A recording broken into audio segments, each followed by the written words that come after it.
လူသားအားလုံးကိုဖတ်တတ်တဲ့လည်းချစ်တော်မူသောသခင်ယေရှုခရစ်တော်ဘုရားကိုရောယေရှုတင်ပါတယ်ဒီညမှာလည်းဒုတိယညကိုရောနှုတ်ဘတ်တော်ရှိမှပို့ပြီးတဲ့ဒီဘုံတော်တွေဟာမင်္ဂလာရှိတာဖြစ်ပါတယ်။ဒါဘုရားရဲ့နှုတ်ဘတ်တော်ကိုလိလာမှဖြစ်တဲ့အတွက်နှုတ်ဘတ်တော်ကနည်းနည်းခက်ခဲတဲ့အရာတွေရှိပါတယ်။ဒါနားလေဒီကိုရတဲ့တန်ရှင်တော်ဝိညာဉ်တော်ဘုရားသူတို့စိတ်နှလုံးသားတွေကိုဖွင့်ပေးပြီးတော့မှကိုရောရှင်ဘုရားကောင်းကြီးပေးတဲ့မသာပါနှုတ်ဘတ်တော်ကိုကြားပြောရမယ်။ဒါကျွန်တော်မျိုးကိုလည်းကိုရောရှင်ပြောစီလို့တမန်တိုင်ကြားပြောနိုင်သေးဖို့တန်ရှင်တော်ဝိညာဉ်တော်ဘုရားကျွန်တော်ကိုလည်းအသုံးပြုတဲ့ကောင်းကြီးပေးတော်မူပါဒီကဲတော့နှုတ်ဘတ်တော်လိလာခံယူတဲ့အရာတစ်ခုဒီတိုင်းမှာလေဘုရားသခင်ရဲ့ဘုန်းနာမတော်ကိုထင်ရှားဖို့သာဖြစ်စေပါမယ်ကြောင့်သခင်ယေရှုနာမ၌ဆုတောင်းအစပြုပါ၏မေတ္တာတော်ရှင်သာသာဖာမြတ်စွာသောဘုရားခင်အာမင်ဟုတ်ပြီကျွန်တော်တို့အရေးကြီးတဲ့တမန်ကျမ်းစာလေးနဲ့ကျွန်တော်ရှင်းဥစွာလေ့လာတော့မှာဖြစ်ပါတယ်ဒါကျွန်တော်တို့ကောင်းကင်နိုင်ငံသွားနိုင်ဖို့ခရစ်ယာန်ရဲ့အသက်တာထဲမှာအရေးကြီးဆုံးကဘာလဲဆိုရင်တော့ယုံကြည်ခြင်းဖြစ်ပါတယ်ဒါပေမဲ့အဲ့ဒီယုံကြည်ခြင်းကကျွန်တော်တို့ယုံကြည်လို့ယုံထားတဲ့အရာဆိုရင်တော့ဘုရားသခင်ဘက်ကလက်မခံပါဘူးအဲ့တော့ကျမ်းစာထဲမှာအဲ့ဒီယုံကြည်ခြင်းနဲ့ပတ်သက်ပြီးတော့မှပေါ်ပြထားတဲ့ကျမ်းစာတစ်ခုရှိပါတယ်ကျွန်တော်ပေါ်ပြပေးပါမယ်ဒီရှိမှရှိတဲ့ကျမ်းစာလေးဖြစ်ပါတယ်ဒီဖတ်ကြည့်အောင်သာတဲ့သူရဲ့ဒီကောင်းကြီးကောင်းကြီးမြတ်စွာဘုရားယုံကြည်တဲ့ကြောင့်တော်ပါ၏ဒီနတ်ဆိုးတွေကဘုရားကိုယုံလားမယုံလားယုံပါတယ်ယုံပြီးတော့ဒါပဲနဲ့ဘုရားကိုကြောက်ပြီးတုန်လှုပ်နေတယ်လို့ပြောတာဖြစ်တယ်ဒါပေမဲ့အဲ့နတ်ဆိုးတွေကကောင်းကင်နိုင်ငံသွားလို့ရလားမရပါဘူးအဲ့တော့ကျွန်တော်တို့ယုံကြည်ခြင်းကရောဘုရားကိုကြောက်မိမိစိတ်ကြိုက်အသက်ရှင်ပြီးတော့မှယုံတဲ့ယုံကြည်ခြင်းမျိုးကိုဘုရားကလက်ခံနိုင်ပါမလားလက်မခံနိုင်ဘူးဘုရားယုံတယ်လည်းပြောတယ်မိမိစိတ်ကြိုက်အသက်ရှင်တဲ့အရာတွေနဲ့လုပ်နေတဲ့အရာကဘုရားကလက်ခံတဲ့ယုံကြည်ခြင်းမဖြစ်နိုင်တာဖြစ်ပါတယ်အခုနတ်ဆိုးတွေကယုံတယ်ဘုရားကိုကြောက်ပြီးတော့တုံ့လောက်နေတယ်ကျွန်တော်တို့ကဘုရားကိုယုံတယ်လူကြိုက်ပြီးလှုပ်တယ်ခက်တိပဲဟုတ်တယ်မို့လားအဲ့လိုလုပ်နေလို့ရှိရင်အဲ့ဒီယုံကြည်ခြင်းဘုရားကြီးလက်ခံပါမလားလက်မခံပါဘူးအချို့ကတော့ဘာပြောတာလဲဘိတ်တွေကယ်ခြင်းရပြီဗလားအဲ့လိုမေးလိုက်ပါပြောတယ်ကျွန်တော်တစ်ချင်းခံပြီးသွားပြီလို့ပြောတာဖြစ်တယ်နှစ်ချင်းခံနိုင်လဲကောင်းကင်နိုင်ငံဝင်နိုင်တာလားမဝင်နိုင်ဘူးနှစ်ချင်းမခံဘူးပြောတာမဟုတ်တော့နှစ်ချင်းခံနိုင်လဲကောင်းကင်နိုင်ငံဝင်နိုင်တာမဟုတ်ဘူးဒီမှာပုဂ္ဂိုလ်တူကပထမတော့သူကနတ်ဝိဇ္ဇာအလုပ်တွေကိုလုပ်တာဖြစ်ပါတယ်အဲ့ဒီနေရာကိုဘယ်သူကရောက်လာဆိုဖိလိပ္ပုကရောက်လာတာဖြစ်တယ်ဖိလိပ္ပုကရောက်လာတဲ့အခါမှာဖိလိပ္ပုကအဲ့တဲ့တကိုးတွေသူ့နဲ့ပြတဲ့အခါမှာသူလည်းယုံပြီးတော့မှနှစ်ချင်းခံခဲ့တယ်လို့ပြောတာဖြစ်ပါတယ်သူ့နာမည်ကရှိမုန်လို့ခေါ်ပါတယ်နောက်ဒီကျမ်းစာလေးဖတ်ကြည့်အောင်ရှိမုန်ရဲ့ဘုရားယုံကြည်ပြီးတဲ့သက်သာကိုခံပြီးမှဖိလိပ္ပုကသူ့ရဲ့စီးတဲ့ပြီးသံတော်တဘုရားနဲ့ဝေဒနာများကိုမြည်ရမိတော်ပြီဟုတ်ပြီဒီမှာသူစံတော်တဘုနမိတ်လက္ခဏာများကိုမြင်ပြီးတော့မှမိမောတွေ့ဝေတယ်တဲ့ကိုယ်တိုင်နဲ့ယုံတယ်ယုံပြီးတော့လည်းနှစ်ချင်းခံထားတယ်ဒါဆိုကျွန်တော်အပေါ်ယံလေးပဲကြည့်ရင်ဒီပုဂ္ဂိုလ်ကကယ်ခြင်းရတယ်လို့ပြောလို့ရမှာမရဘူးလားရတယ်အပေါ်ယံလေးကြည့်ရင်လို့ပြောလို့ရတယ်ဘာကြောင့်လဲသူမယုံဘူးလားယုံတယ်နှစ်ချင်းခံမထားဘူးလားခံထားတယ်အဲ့တော့အဲ့ဒီအပေါ်ယံလောက်ဆောင်ရက်ကြည့်ရင်သူကကယ်ခြင်းရထားတယ်လို့ပြောလို့ရပါတယ်ဒါပေမဲ့တိတ်မကြခင်မှာအဲ့ဒီညောင်ဘယ်လိုတွေရောက်လာလဲဆိုရင်ပေတရုနဲ့ယောဟန်ကရောက်လာဖြစ်ပါတယ်အဲ့တော့ပေတရုနဲ့ယောဟန်ရောက်လာတဲ့အခါမှာမင်းတို့ယေရှုနာမ၌ပဋိသန္ဓေခံပြီးဗလားအရှင်တော်ဝိညာဉ်တော်ခံပြီးဗလားမေးတဲ့အခါမှာသူတို့ခေါင်းပေါ်မှာလက်တင်ပြီးဆူတောင်းတဲ့အခါမှာဘုရားရဲ့အရှင်တော်ဝိညာဉ်တော်အဲ့ဒီလူတွေရှိကိုရောက်လာတယ်လို့ပြောတာဖြစ်ပါတယ်ရောက်လာတဲ့အခါမှာအဲ့ဒီရှိမုန်ကဘာလို့သိလားဒီမှာပတ်သက်ရပြန်လာဖြစ်တယ်ပတ်သက်ရပြန်ပြီးတော့ကျွန်တော်ပတ်သက်အများကြီးပေးမယ်ကျွန်တော်ဆူတောင်းတဲ့လူလေအဲ့ဒီလိုတန်ရှင်တော်ဝိညာဉ်တော်တွေရလာအောင်ကျွန်တော်လုပ်ပေးပါလို့ပြောတာဖြစ်ပါတယ်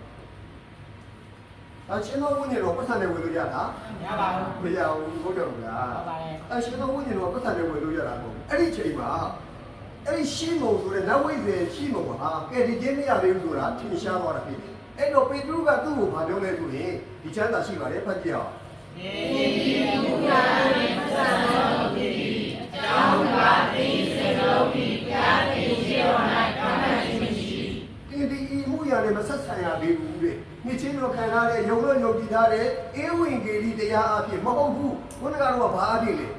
နမိတ်လက္ခဏာအံ့ဩဖွယ်သောအရာများကိုမြည်၍မိမောတွေ့ဝေနေတယ်လို့ပြောတာဖြစ်တယ်ဒီနေ့ကျွန်တော်မြန်မာနိုင်ငံမှာလေအဲ့ဒီနမိတ်လက္ခဏာတွေလူတွေလိုက်တာမလိုက်ဘူးလားလိုက်တယ်ဟုတ်တယ်မလားစုကောင်းလိုက်တဲ့ထားပြီးတော့လေဖြတ်တဲ့လူကကောင်းသွားမယ်နတ်ဆိုးတွေထွက်သွားမယ်အဲ့ဒီဟာကိုသဘောကျတာဖြစ်တယ် အဲ့ဒါကိုမြင်ပြီးယုံတဲ့လူတွေကအများကြီးပဲရှိမှမလို့ယုံခဲ့တာဒါပေမဲ့ဧဝံဂေလိတရားအပြင်မဟုတ်တဲ့အတွက်ကဲတင်ခြင်းမရသေးဘူးလို့ပြောတာဖြစ်ပါတယ်ဒါပေမဲ့ကျမ်းစာလည်းပတ်ကြည့်အောင်ယာတိယောကကောင်းမြတ်သောဆရာအာရတကိုဝိညာဏတော်ကကျွန်တော်ဒီအဲမှုကိုပြရပါမည်ဟုဒီကျေးဇူးတော်ဟုတ်ပြီဒီမှာကျွန်တော်အရာရှိလို့ပဲညီကိုတို့မတွေကယေရှုလို့ယေရှုအဲ့တော့ကျွန်တော်မေးမှာကျွန်တော်မေးတာကိုယေရှုကဖြေရမယ်ကျွန်တော်ထာဝရအသက်ရောက်ပါလို့ပါမယ်ကျွန်တော်ထာဝရအသက်ရောက်ပါလို့ပါဘာလို့ပါမလဲဘာလို့ပါမလဲဒီယေရှုကဖြေရမယ်လေကျွန်တော်ထာဝရအသက်ရောက်ဘာလို့ပါမလဲရမမဖြေမရှိလားဆိုထာဝရအသက်ရောက်ကိုကျွန်တော်လုပ်လို့ရလားကျွန်တော်လုပ်လို့မရဘူးဒါပေမဲ့ तू ကလာမေးနေတယ်ကျွန်တော်ဘာလို့ရမလဲဘာကြောင့်လာမေးတာလဲဆို तू ကပြည့်ညတ်တော်တွေကိုစောင့်ရှောက်ပြီးအသက်ရှင်ခဲ့တယ်ဖြစ်တယ်လို့ဖြစ်ပါတယ်ဒီကျမ်းစာလည်းပတ်ကြည့်အောင်ပြည့်ညတ်တော်ကိုဒီမှာတော့သူများကိုမမြင်ပါနဲ့လူသက်ကိုမတတ်နဲ့ကိုယ်စားကိုမကိုနဲ့မှန်တော်တဲ့ကိုမခံနဲ့မိဘကိုယုံကြည်စွာပြီးတော့မိတော်မူနဲ့အရှင်ဘုရားတို့မြင်တဲ့ဆရာတို့ကိုလည်းတော်ရမှာစားပြီးကျွန်တော်တို့ပါပြီးမူဆောင်ရန်ကိုယေရှုခရစ်သားရဲ့ပြည်ပြည်တခုလိုပြီးဟုတ်ဒီကျမ်းစာအချင်းချုပ်ပြီးပြောလိုက်တယ်ယေရှုကပြောလိုက်တာလေပြည့်ညတ်တော်တွေဆောက်ရှောက်ပြီးအသက်ရှင်မှာအဲ့လိုပြောတဲ့အခါမှာအဲ့ဒီလူငယ်လေးကပြောတယ်ကျွန်တော်ငယ်ငယ်လေးတွေကဆောက်ရှောက်ခဲ့တယ်လို့ပြောတာဖြစ်ပါတယ်ဒါဆိုဒီမှာငယ်ငယ်လေးတွေကလေတရားပြည့်ညတ်တော်တွေဆောက်ရှောက်ခဲ့တယ်ဘယ်ရောက်ပါဘယ်ရောက်ပါကျွန်တော်လည်းဆောက်ရှောက်နိုင်တယ်ဟုတ်တယ်မို့လားအားလုံးလည်းမဆောက်ရှောက်နိုင်ပါဘူးဒါပေမဲ့ဒီလူငယ်ကြတော့ငယ်ငယ်လေးတွေကဆောက်ရှောက်တယ်လို့ပြောတော့ပြောတာငယ်ငယ်လေးကဆောက်ရှောက်တဲ့လူတော်မှာသခင်ယေရှုကဘယ်လိုပြန်ပြောလိုက်လဲသင်နိုင်တစ်ခုလိုဒါဆိုဒီလူကတစ်ခုလိုကျွန်တော်ဘာတစ်ခုလိုလဲအများကြီးလိုပါဘောစိတ်ကြိုက်ပြင်းပြင်းလုပ်ပြီးအသက်ရှင်ပြီးတော့မှငါတော့ကပြင်းရထားပြီအဲ့ဒါကတကယ်မှားနေတာဖြစ်ပါတော့ကဘာပေါ်မှာဘာသာတရားတွေထဲမှာကျိုးစားကြင်ကြံအားထုတ်ပြီးအသက်ရှင်တဲ့ဘာသာပဲဘာသာတည်းအများကြီးကြင်ကြံအားထုတ်တဲ့ဘာသာပဲဘာသာယူဒဘာသာဖြစ်တယ်ယူဒဘာသာဖြစ်တယ်ယူဒဘာသာရေးကောင်းတော်တွေကတပတ်ကို2ရက်ထမင်းစားလို့မရဘူးဝိချင်တာဝိလို့မရဘူးနော်သူတို့ဥပုံလေးမှာထမင်းချက်လို့မရဘူးမိဖို့ထွက်လို့မရဘူးနည်းနည်းလေးလေးတဲ့ဟာလေးမလို့မရဘူးအဲ့လိုလုပ်ရင်ဥပုံလေးကိုချိုးဖောက်ရင်မလုပ်ပဲခဲနဲ့ပြစ်ပြီးတော့တတ်ပိုက်တာဖြစ်တယ်အဲ့တော့ကမ္ဘာပေါ်မှာအဲ့လိုကြီးမားတဲ့ပြည့်ညက်တရားအောက်မှာရှိနေပါလားဘယ်ပါလားကြည့်တယ်ယူဒဘာသာလို့ကြံနေပါလားမရှိဘူးဥပုံလေးမှာမဆောင်သိတဲ့လူကသေတယ်မင်းခံရဖြစ်တယ်အဲ့လိုလူတွေကသူတို့တွေကဘုရားရှိခိုးချိုးချိုးဆာဆာအသက်ရှင်ခဲ့တဲ့လူတွေဖြစ်တယ်ထိုသူတို့ဒီမှန်သောပညာမရှိတော့လေဘုရားရှင်ပဲတိုင်းစိတ်အားကြီးလားမကြီးဘူးလားစိတ်အားကြီးတယ်သူတို့ကကြင်ကြံကြိုးစားအားထုတ်ခဲ့ရတယ်သူတို့လုပ်လားမလုပ်ဘူးလားလုပ်တယ်ဒါပေမဲ့သူတို့ကယ်တင်ရတာလားမရဘူးကျွန်တော်ကြိုးစားလို့ကျွန်တော်ကြင်ကြံလို့ကယ်တင်ရမယ်ဆိုရင်သခင်ယေရှုဒီလောကကိုဆင်းလာတဲ့အကြောင်းရှိလားရှိတာဖြစ်ပါတယ်ဒီအောက်ကရှိတဲ့ကျမ်းစာလေးကိုတော့လူဖတ်ကြည့်အောင်ဟောဒီလိုဒီလိုရာဇနာတိယံပံခြင်းအားကိုဒီလေကိုယ်တော်ရဲ့ခြင်းကိုဒီခြင်းမှာဆက်တော်တော်ရာဇီဓမ္မစီရာကိုမခံရဟုတ်ပြီကျွန်တော်တို့နိုင်ငံတိုင်းမှာဥပဒေရှိလားမရှိဘူးလားရှိပါတယ်ဥပဒေရှိတယ်တရားကောင်းတဲ့ထင်ပြီးလုပ်ရင်ပဲအဲ့ဒီနိုင်ငံရဲ့တတ်မှတ်ထားတဲ့ဥပဒေနဲ့ညှိစွန်းနေတင်ကောင်းတာလုပ်တယ်ပြစ်ဒဏ်ပေးခြင်းခံမလားမခံဘူးလားခံပါတယ်ဒီခံအဲ့လိုဒီမှာလေဖြောင်းမှတ်ခြင်းတရားကိုမသိပဲတဲ့ကိုဖြောင်းမှတ်ခြင်းကိုတည်တည်ခြင်းကရှာကြံတဲ့အခါမှာတဲ့ဘုရားသခင်တတ်မှတ်တဲ့ဖြောင်းမှတ်ခြင်းကိုကြတော့ဝန်မခံဘူးလို့ပြောတာဖြစ်ဘုရားသခင်တတ်မှတ်တဲ့ဖြောင်းမှတ်ခြင်းကိုသက်ရှိတယ်ကောင်းကင်နိုင်ငံဝင်နိုင်ဖို့ကျမ်းစာတွေကကောင်းကင်နိုင်ငံဝင်နိုင်ဖို့ဒီကျမ်းစာအဖြစ်ကျွန်တော်ယုံကြည်မှသာရောက်မှာဖြစ်တယ်ကိုယ့်အကိုစိတ်ကြိုက်ကိုယ်သဘောတိုင်းကြင်ကြံလို့ရလားရပါဘူးမရဘူးအဲ့လိုမရတာဖြစ်တယ်အော်ဒီကျမ်းစာလေးဖတ်ကြည့်အောင်တကယ်ကိုဘာလို့သောသူတိုင်းကောင်းကင်နိုင်ငံကိုဝင်ရနိုင်ဖို့ကောင်းကင်ဘုရားရှိတော်မူသောအာရယောဤတို့ကိုသောသောသာရင်ဝင်ရနိုင်ပြီဒီကျမ်းစာကြီးကြောက်စရာကောင်းတယ်နော်သခင်လို့ခေါ်တာဘယ်သူတွေကခေါ်တာခရိယန်တွေကခေါ်တာအခြားဘာသာတွေကခေါ်မလားဘယ်ခေါ်မလဲကျွန်တော်တို့မယုံကြည်သူဖြစ်တယ်ဘာလို့ခေါ်ပါလဲတကယ်ကျွန်တော်အမောင်းဆုံးကအဲ့တော့ယေရှုပဲတော့ကျွန်တော်အမောင်းဆုံးကျွန်တော်မျိုးသမီးခရိယန်ဖြစ်တယ်အဲ့ဒီယေရှုနဲ့ပတ်သက်ပြီးပြောရင်ကျွန်တော်ဒီနေ့ကတော့ပြဿနာကောင်းတက်တာဖြစ်တယ် တကယ်ကိုယေရှုကိုကျွန်တော်အမောင်းဆုံးဖြစ်တယ်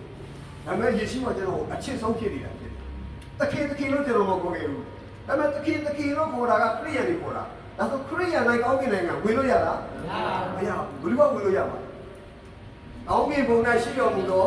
ငါခမည်းတော်ရဲ့အလိုကိုဆောင်တဲ့လူကတော့ဝေးရမှာမဝေးအောင်လားဒါဆိုငါခမည်းတော်ရဲ့အလိုဆောင်တဲ့ဘာကိုပြောတာတရားလိုတော့ဆောင်တာပါလေဟေးတရားလိုတော့ဆောင်မဝေးရမှာလေတရားလိုတော့ဆောင်တာပါလေပါလေဒီဘုလိုလားမလို့လား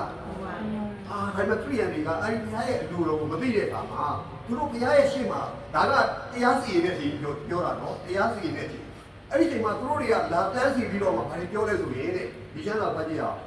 ကိုယ်နဲ့နာတာတကယ်ကျွန်တော်တို့ဒီကိုတော်ခင်းနေသောဟောတာတွေပါလိမ့်မဟုတ်တော့ကိုတော်ခင်းနေတဲ့သူတို့ကိုလည်းဟောတာတွေမဟုတ်တော့ကိုတော်ခင်းနေနာတာတို့ပြန်လာတာမဟုတ်တော့ညာ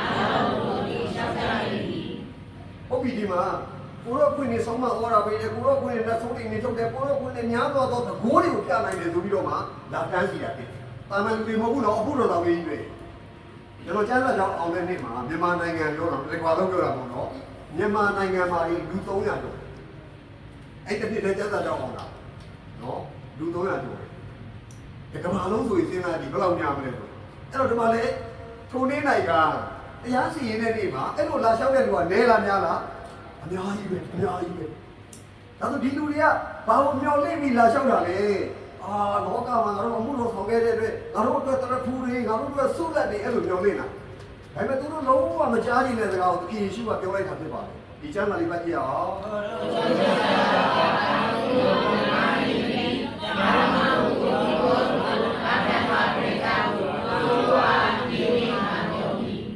ဘာမှုကိုပြုတဲ့လူတွေလေဓမ္မမှုဆိုတာဘာပြောနေတာလဲအထက်ကလက်မခံဘဲနဲ့လုပ်တဲ့အရာကဓမ္မမှုဖြစ်တယ်ဒါဆိုရင်သူတို့ကဘုရားအတွက်တော်မှုတော်ဆောင်ခဲ့တယ်ဘုရားခင်သူတို့စိတ်ခိုင်းလားမစိတ်ခိုင်းဘူးမစိတ်ခိုင်းနဲ့သူတို့လုပ်ခဲ့တာဖြစ်တယ်ဒါကြောင့်မလို့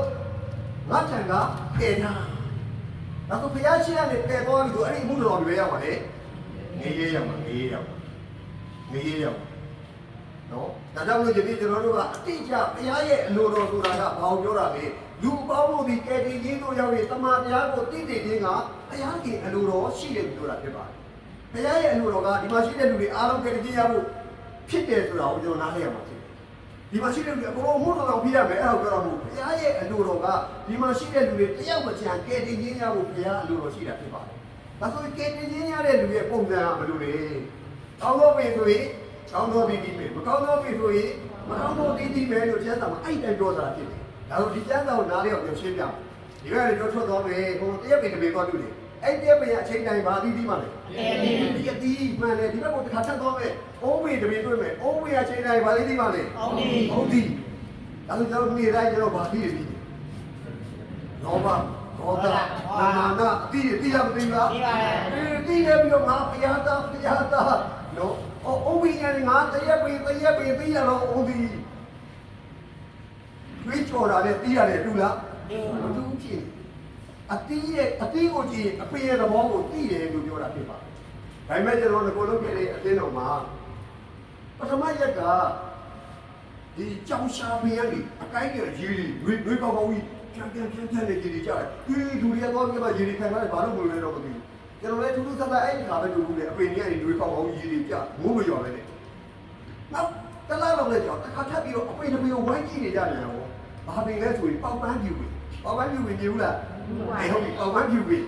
လူတွေဝိုင်းကြည့်တော့နာပြန်ပြီးတော့ဘာရင်ငန်းရွာလို့ဘူးနဲ့ရွာလို့လားအဲ့တော့လည်းမလို့ဘာကြည့်အချာကြည့်မထူးဆန်းလားဘာထူးဆန်းလဲပေါက်ပန်းပြူပဲလေဟုတ်ပါတယ်ဆရာကြီးပေါက်ပန်းပြူပဲတော့ဆရာပြောပါလားပေါက်ပန်းပြူပဲအောင်တရရီလုံးပြီးနေ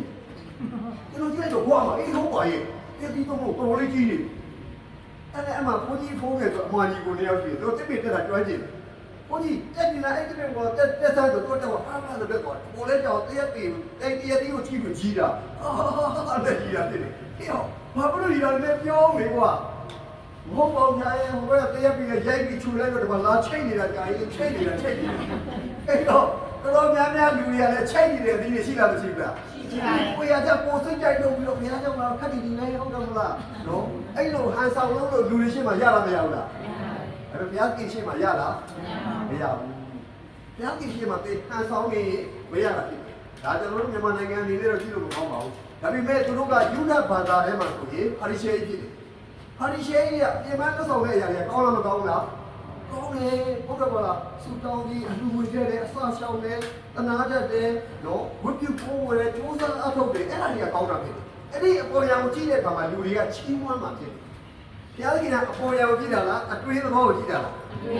အတွင်းသဘောကိုကြည့်တာအဲ့အတွင်းမှာသူ့ရဲ့ဝိညာဉ်ကသိနေလားရှိနေလားရှိနေတာအဲ့တော့အပေါ်ကကျမ်းစာလေးဖတ်ကြည့်အောင်ဘောဓိရောဂီပညာကိုရှိမှာကောင်းမှရှိပြိနေပါလို့ရရှိမရတဲ့ပြင်းပြင်းပြင်းပြင်းရှိဟုတ်ပြီလူဆိုရင်တော့အဲ့လိုပြီးမှာမဟုတ်ဘုရားကြတော့သိလားမသိဘူးလားသိပါတယ်အဲ့ဒါသိတော့ဟိုဒီမှာရှိတဲ့လူတွေလည်းကျွန်တော်ကြည့်တဲ့အခါမှာတကယ်ယူသားပြီးတော့မှတကယ်ကောင်းတဲ့ပုံကိုယ်တွေရဲ့မျက်နှာတွေမြင်ရတယ်ဒါပေမဲ့အထက်ထဲမှာဘာရှိလဲဆိုတော့ကျွန်တော်တော့မမြင်ဘူးဘယ်သူကမြင်ပါလဲဒီဘုရားမြင်တာဒါကြောင့်ကျွန်တော်ဒီကတော့နားထောင်တဲ့အခါမှာပညာသတိရှိမှုတွေပါပညာသတိနဲ့နားမထောင်ရင်တော့နှုတ်ကပတ်တော်ထဲမှာဘုရားခင်ကပြင်းပြင်းထန်ထန်ပြောထားတယ်အလိုက်ဆန်တဲ့သူတွေလို့ပြောနေတာဖြစ်တယ်မသိတဲ့နားမထောင်တာဖြစ်ပါတယ်ဒါကြောင့်ကျွန်တော်ဒီနေ့မှာကျွန်တော်တို့ရဲ့ယုံကြည်ခြင်းကိုပြန်ပြီးစစ်ဆေးဖို့လိုလားမလိုလားကျွန်တော်တို့ယုံကြည်ခြင်းဟုတ်လားမဟုတ်ဘူးလားနှုတ်ကပတ်တော်နဲ့ကြိုက်လားမကြိုက်ဘူးလားအဲ့ဒါပြန်စစ်ဆေးရမှာဖြစ်တယ်နှုတ်ကပတ်တော်နဲ့မကြိုက်ဘူးဆိုရင်တော့ဒီနေ့ပြန်ပြီးတော့အတိတ်တတိချာချာခိုင်နာတာကိုလိုလားမလိုလားလိုတယ်ဒီကဘာကြီးကနောက်ဆုံးသောအချိန်ကာလကြီးမှာကျွန်တော်တို့အသက်ရှင်နေဆိုတာကိုမိတော်မဲ့သူမဖြစ်တာဖြစ်ပါတယ်အဲ့တော့ကျွန်တော်တို့ကြားလို့ငါလေ့လာတဲ့နေရာကိုပြန်စမှာဖြစ်ပါတယ်ညကလူကိုဖန်ဆင်းတယ်မဖန်ဆင်းခင်ဘုရားခင်ကအဲ့လူကိုထားဖို့ဘာကိုဖန်ဆင်းခဲ့တာအေရီဥရီကိုဖန်ဆင်းခဲ့တယ်အေရီဥရီဖန်ဆင်းပြီးမှသာဘာကိုဖန်ဆင်းတာလဲလူကိုဖန်ဆင်းတာအခုသတိထားကြချို့တွေကလူငယ်တွေအေရီဥရီဖန်ဆင်းပဲနဲ့အေဝဖန်ဆင်းနဲ့အာရန်ဖန်ဆင်းနဲ့တသနာတက်ကိုဟုတ်တယ်မလားနောက်ကြသားတရားမရှိဘူးဆရာမရှိပွဲကိုဟုတ်တယ်မလားအဲ့တော့အာရန်အေဝမဖန်ဆင်းခင်ဘာဖန်ဆင်းရပါလဲအေရီဥရီဖန်ဆင်းမှာဟုတ်တယ်မလားအဲ့တော့ဘုရားခင်ကဒါမလေးကကျွန်တော်ရှင်းသွားတာဖြစ်တဲ့ဒီတိုင်းကျွန်တော်ပြောတော့မယ်အဲ့တော့ဘုရားခင်ကမြေမုံဖြစ်လူကိုဖန်တီးသူ့နှာခေါင်းထဲဇီဝအသက်ကိုမှုတ်သွင်းတဲ့အခါမှာလူကအသက်ရှင်တော်တော်ဖြစ်တယ်အဲ့တော့အသက်ရှင်တဲ့အဲ့ဒီအာရန်ကိုအေရီဥရီထဲမှာထားတာဖြစ်တယ်နေပြီးတော့ဘုရားခင်ကသူတို့ကိုပြည့်ညတ်ထားတယ်ထိုးပေးရဲ့သီးကိုမစားနဲ့စားတဲ့နေ့မှာဧကန်အမှန်ပေးမယ်လို့ပြောတာဖြစ်တယ်ဒါဆိုရင်ဘသူကဘလို့လာနေတာငွေကနေပြီးတော့မှအေဝကိုလာပြီးတော့နဲ့သားတယ်အစားပါဘယ်ဟန်တရားမလဲဘုရားပြောတယ်မစားနဲ့အစားတယ်ပါဟောမြို့မိကြီးရှာရှိတယ်ဆိုအဲ့မှာတော့တွေ့ရတယ်ဟုတ်ကဲ့ဘုရားမစားနဲ့ပဲပြောတာသူကဘာပြောတာလဲမကြိုက်မစားနဲ့ဒီဟာနဲ့ပူသွားပြီပူသွားတဲ့သူစားကြည့်နေပြီးတော့စားတယ်မလဲကပြိလားမသိဘူးလားသိတာဟောအဲ့တော့ပြည့်သားတဲ့အခါမှာစားမိတော့စားမိတော့ဘာပြောသွားပြီလဲမြင်သွားပြီနောက်အာရန်ကိုကျွေးတယ်အာရန်လည်းစားလားမစားဘူးလားစားတယ်ဘာလို့ကိုအာဆိုရင်ဘယ်ကနိုင်ရဟုတ်တော့လားအဲ့ဒီဆိုးလိုက်စားပြီစားတဲ့နေ့မှာဧကန်မှန်တရားမယ်ဆိုတာခန္ဓာလားဝိညာဉ်လားဝိညာဉ်အဲ့တော့ဒီမှာတိတိမြေမုံဖြစ်၍မြေမုံတို့ပြန်ရောက်မယ်လို့ပြောခဲ့တာဖြစ်ပါတယ်ဝိညာဉ်တည်သွားပြီပဲကျွန်တော်တို့ကအဲ့ဝိညာဉ်ရှိနေတာမရှိသေးဘူးလားရှိနေတယ်နော်ရှိနေတယ်နော်ပြင်မာတဲ့ဝိညာဉ်အသက်တည်သွားပြီလို့ပြောတာဖြစ်တယ်အဲ့ချိန်မှာအာရန်ဆိုပြီးတော့ဘုရားခင်ကသူတို့ခေါ်တဲ့အခါမှာအာရန်ဘာပြောကျွန်တော်မှအဝေးမရှိလို့ပြောတာဖြစ်တယ်ဒီကျမ်းစာထူးဆန်းလားမထူးဆန်းဘူးလားတကယ်တော့အဲ့ဒီအတီးကိုစားပြီးတဲ့နောက်မှာသူတို့ကိုသူတို့ပြန်ကြည့်တယ်ဗာမြင်တယ်ဗာမြင်တယ်သူတို့ကိုသူတို့ပြန်ကြည့်တယ်ဗာမြင်တယ်ဒီနေ့လည်းမစင်လာတယ်လေလူအပ်တယ်လို့မြင်လားမမြင်ဘူးလားကျွန်တော်ကဘာဖြစ်လို့အင်ဂျီတွေဖွင့်ထားတယ်လူအဲ့လိုလေဟုတ်တယ်မလားဒီတိုင်းတိုင်းပဲဖြစ်မလဲဟုတ်တယ်မလားလူအဲ့လိုဖွင့်ထားတာဟုတ်တယ်မလားအဲ့တော့သူတို့မှာအဝိချီပြီးဖြစ်နေတယ်လို့ပြောတာဖြစ်အဝိရှိရတော့လည်းအဝိမရှိဘူးအာရတော့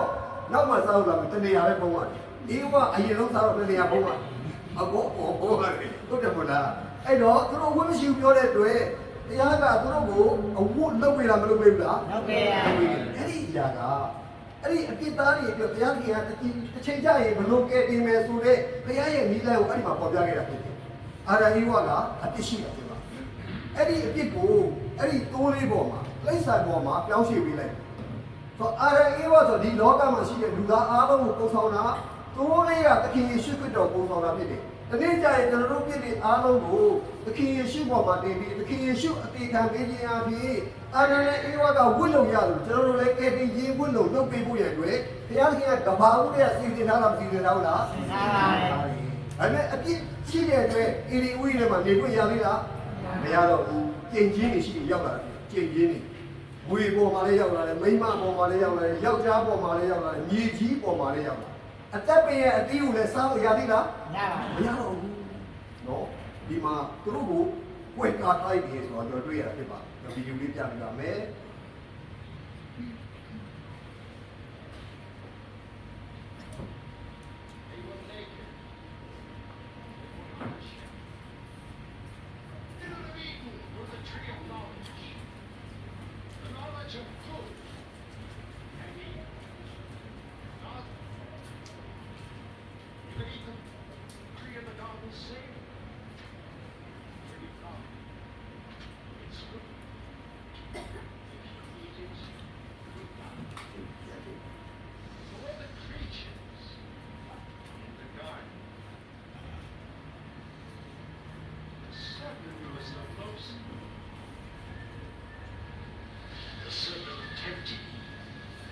Eat of the fruit of the tree of knowledge. You won't die. Your eyes will be open. And you'll be as God himself, knowing good and evil.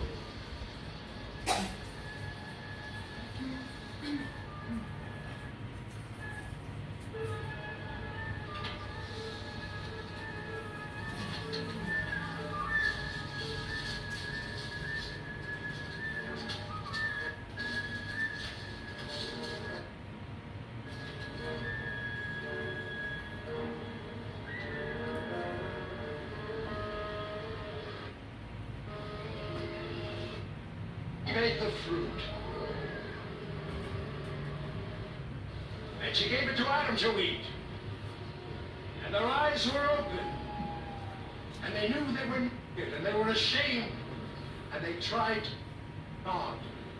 But how could they hide from him? He found them out. He gave them clothes to wear. He heard what the serpent had done. God cursed the serpent, saying, on your belly you shall go, and dust you shall eat.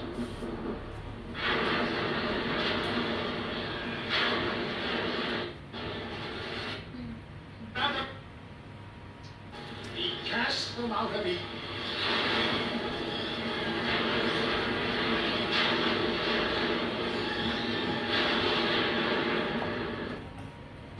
So it was that Eve came into the world, and Cain, the son of Adam, killed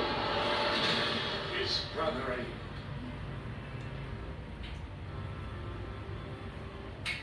You are the descendants of that first man, Adam.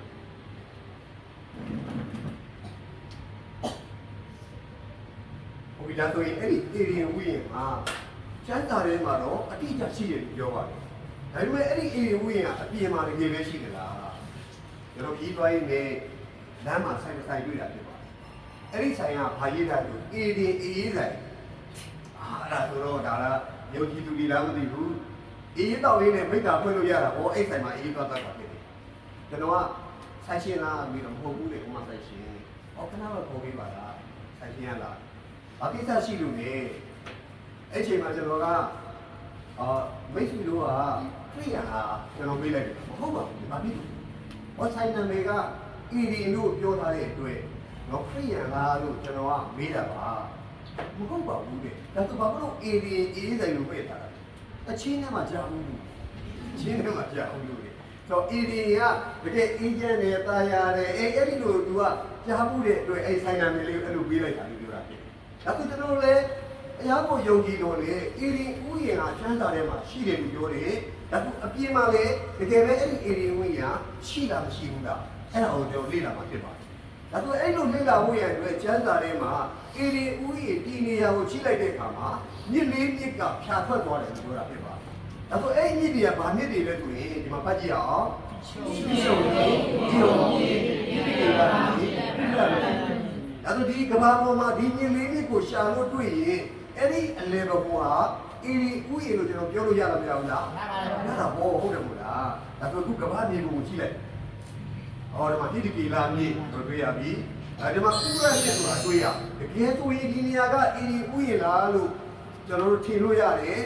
ဒါပေမဲ့မြင့်မြင့်ကတော့ပျောက်နေတာဖြစ်ပါမြင့်မြင့်ပျောက်နေတဲ့အခါကျတော့ဒီမြင့်မြင့်မှမတွေ့ဘူးဆိုရင်ဒီချမ်းသာအမှန်တရားလို့သက်ခံရရတယ်မရှိနိုင်တာဖြစ်ဒါဆိုရင်အခုကကိုလံဘီယာအာကာသအဖွဲ့ရနေပြီးတော့မှဂျိုရိုကနေဓာတ်ပုံရတယ်အန်ဩစရာကောင်းတယ်ပေါ့ဟိုအာကာသကနေဓာတ်ပုံမြေကြီးကိုနိုင်တာမြေကြီးအောက်10မီတာအထိကိုရိုက်လို့ရတာဖြစ်တယ်10မီတာအထိဒါပေမဲ့9မီတာ6မီတာလောက်မှာအဲ့ဒီမြစ်တွေသွားတွေ့ရကျွန်တော်တို့မြစ်တွေနဲ့ရိုးရိုးမြေကြီးနဲ့မတူတာဖြစ်တယ်မြစ်တွေကအငြင်းစီးစီးနေတဲ့အခါအောက်မှာ6ဖြာလို့ဖြစ်သွားတယ်ကြောက်ဖြာလို့ဖြစ်သွားတယ်အမြဲတမ်းစီးစိမ့်နေတဲ့နေရာတွေက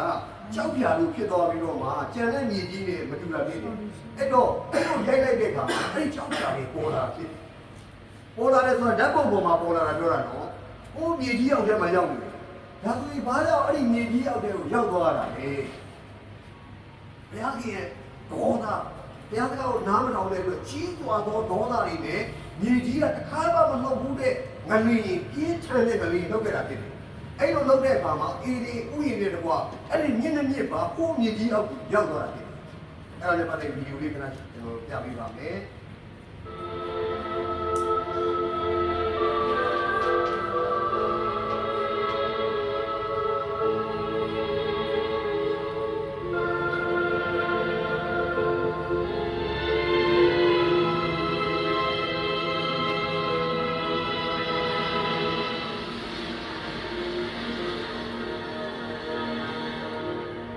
어떤 자갈밭에서 우리는 교화목을 발견했습니다.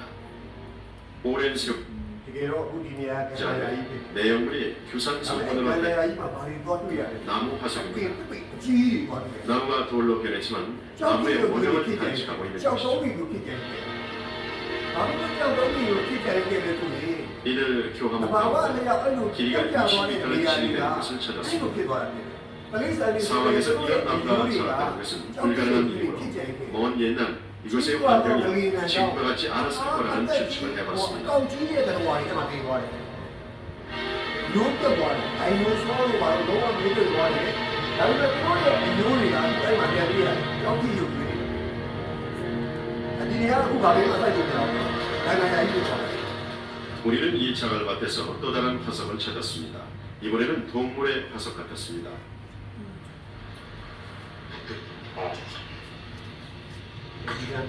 အဲ့ဒီဆိုရဲ့ကြောက်လို့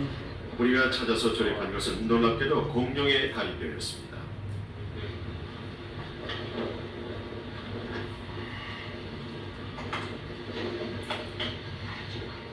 이곳 지하에는 대단히 큰 교화목과 공룡의 화석을 포함하는 지층이 있다는 얘기가 됩니다. 이 화석들은 이 일대에 한때 커다란 나무들과 공룡이 살았었다는 분명한 증거라고 할 수 있으며 그렇다면 그 옛날 이곳은 물과 비가 충분했던 곳이었다고 할 수 있습니다. 우주 공간에서 사하라 사막을 봄으로써 이것은 한때 물이 풍부했던 지역임을 알 수 있습니다. ဂျူလူကနေတတ်ဖို့နိုင်ရဲ့ 사막의 모래는 한껏 메마른 데다 입자의 분포가 비교적 고르기 때문에 특정한 파장의 전자파는 그대로 통과시킵니다. 사막모래의 이러한 특성을 이용해서 모래 및 지형을 탐사할 수가 있었습니다. တရားစစ်လိုင်းကအဲ့ဒီကြောက်ကြနေရာကိုဖြတ်သွားတယ်။ 전파는 6m쯤 되는 모래층은 통과했지만 이내 그 밑에 있던 모함에 반사됐던 것인데 အခုပြန်ရှာတဲ့အခါမှာတွေ့ရလားမတွေ့ရဘူးလား။ကြောက်သွားတယ်ဖိရှုံကြီးနဲ့ပြီးုံကြီးအခုပြန်တွေ့တယ်ဖြစ်ပါ။နောက်အေလီဝင်းကနှုတ်ကပတ်တော်ထဲမှာပါတဲ့အေလီဝင်းကဒီနေရာမှာရှိတယ်။ဒီနေရာမှာလေပါရှားမှာလို့ပြောတာဖြစ်ပါ။အဲ့တော့ပျောက်ဆုံးနေတဲ့မြစ်တွေကိုအခုပြန်ရှာတဲ့အခါမှာတွေ့ရပြီ။ဒီပေါင်း6000ကျော်တော့ရှိခဲ့တဲ့မြစ်တွေအခုတွေ့ရပြီ။ဒါဆိုရင်အဲ့ဒီမြေကြီးလေးကိုရောက်သွားတယ်ဆိုတော့ကျန်းစာရဲ့အထောက်အထားတွေလည်းအတိအကျရှိနေတာဖြစ်ပါတယ်။အော်ဒီကျန်းစာလေးလည်းပတ်ကြည့်ရအောင်။ မြေနဲ့တို့စင်သွားတော်သူရဲ့သူတို့နရနိုင်ငံရဲ့သူမနိကတော့အခါသင်္ကြန်အပြင်သူတို့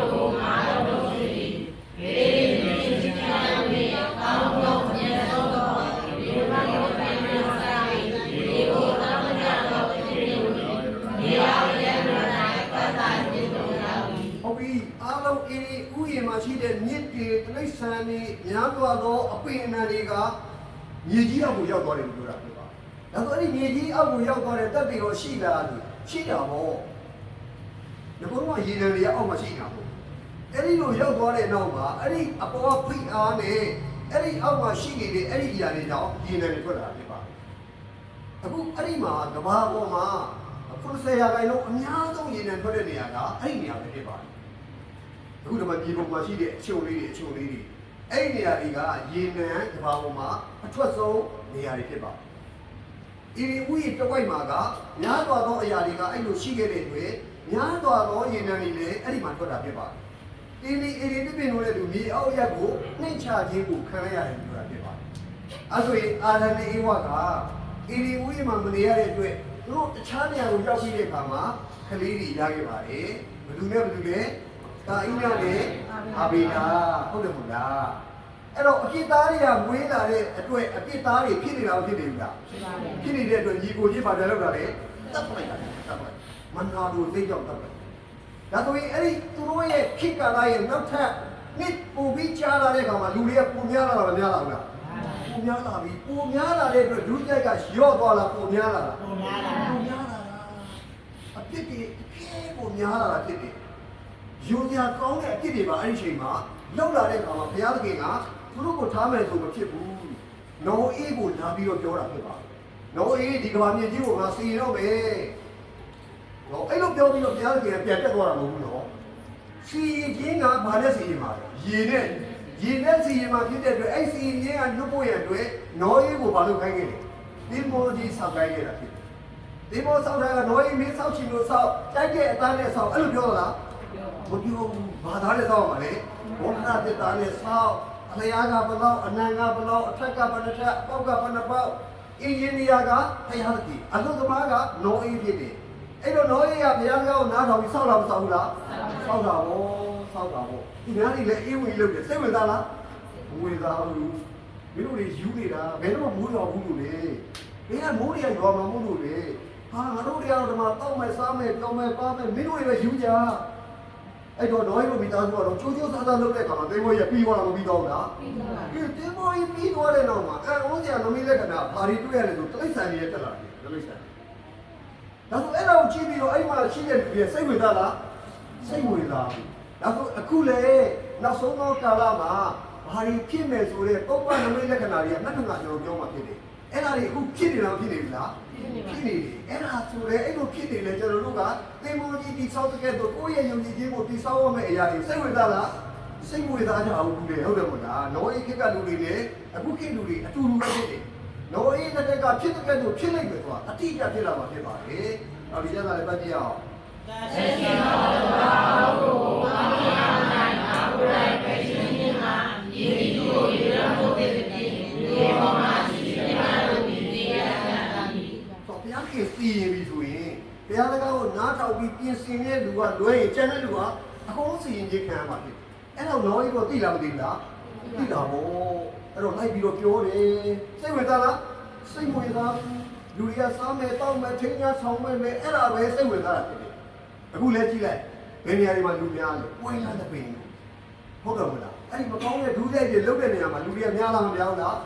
များတယ်ဟုတ်တယ်မလားတကယ်တမ်းတရားနဲ့အသက်ရှင်ဖို့ကြလူတွေကစိတ်ဝင်စားတာဖြစ်ပါလေဒါပြီးကျမ်းစာလည်းပတ်ကြည့်အောင်ဟုတ်ပါဘူးဘာသာ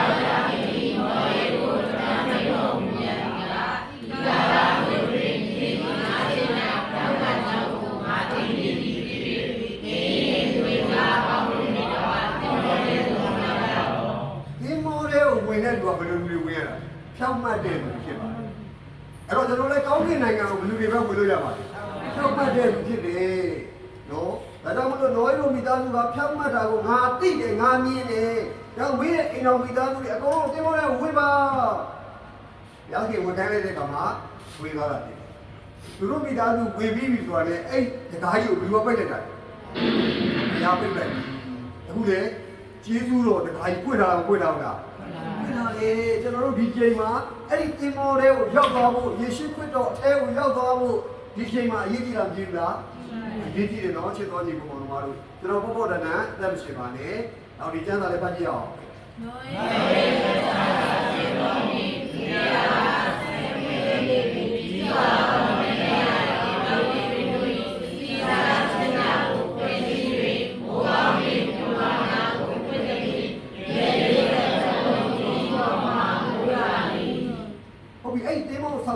နှစ်ပေါင်း100ကျော်ကြာတာဖြစ်တယ်။ဒါဆိုရင်အဲ့တော့ဘုရားသခင်ကလူတွေကိုနောင်တရဖို့ရန်အတွက်သင်္ဘောတွေကိုဝင်ဖို့ရန်အတွက်နှစ်ပေါင်း100ကျော်စောင့်ခဲ့လားမစောင့်ခဲ့ဘူးလား။စောင့်ခဲ့။အခုလည်းစောင့်ခဲ့တယ်။ကျွန်တော်တို့မဝင်ဘူးဆိုရင်ဘုရားရဲ့အပြစ်လားကျွန်တော်တို့ပြစ်လား။ကျွန်တော်တို့ပြီးဘုရားမလား။သခင်ယေရှုကကျွန်တော်တို့ဖိတ်ခေါ်နေတယ်။ဝင်လေး၍ပြင်ပန်းသောသူပေါင်းတို့မတ်ထံတို့လာကြတော့ငါပြီးချမ်းသာပေးမယ်လို့ပြောတာဖြစ်ပါတယ်။နောက်ကျွန်တော်တို့ကဘတ်တော်ကိုအသေးချာနားထောင်ပါ။လောကဘတ်တော်အသေးချာနားမထောင်ရင်တော့ကြည်တရားဝင်ရင်တော့ကြည်မှာဖြစ်ပါတယ်။ဘုရားရဲ့လောကဘတ်တော်အသေးချာနားထောင်မှုလိုပါတယ်။အရေးကြီးတာဖြစ်ပါတယ်။အဲ့တော့နောယေအသက်600ရှိတဲ့နေ့မှာဒီကမ္ဘာမြေကြီးပေါ်မှာရက်ပေါင်း40မူရခဲ့တာဖြစ်ပါတယ်။မြေကြီးပေါ်မှာမိုးရွာသွန်းနေအောက်ကရေပြုံတွေလည်းပေါက်ကြတာဖြစ်တယ်။အဲ့တော့ဖြည်းဖြည်းနဲ့ဟိုအောက်မှာနေကြတော့မရှိတော့ဘူး။အောက်မှာနောယေကိုရှိတဲ့နေရာကိုတက်လာတာဖြစ်တယ်။နော်နောယေငါတို့ကိုတကားကြီးပါတော့တကားထောက်တယ်။အဲ့ဒီတကားကြီးကနောယေပိတ်ထားတာဘယ်ပိတ်ထားလဲ။ဘယ်ပိတ်ထားလဲနောယေဖွင့်လို့ရလား။မရဘူး။အဲ့တော့ဒီနေ့ကျွန်တော်တို့လည်းဘုရားသခင်ဖွင့်ထားတဲ့အချိန်မှာဝင်ဖို့လိုပါတယ်။အဲ့တော့နောက်ထပ်မရရင်ပျက်စီးခြင်းကအတိအကျရောက်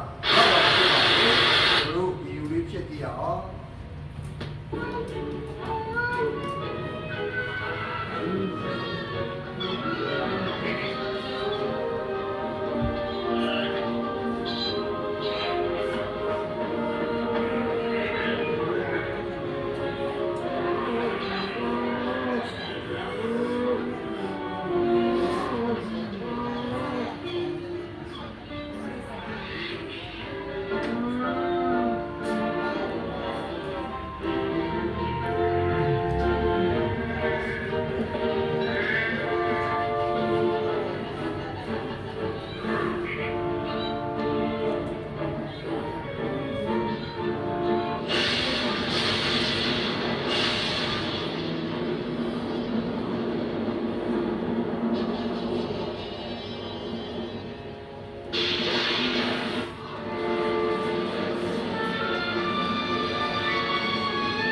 သတိထားပြီးတော့မှနောက်တော့သွားမယ့်အရာတစ်ခုရှိပါတယ်။အဲ့ဒါဘာလဲဆိုရင်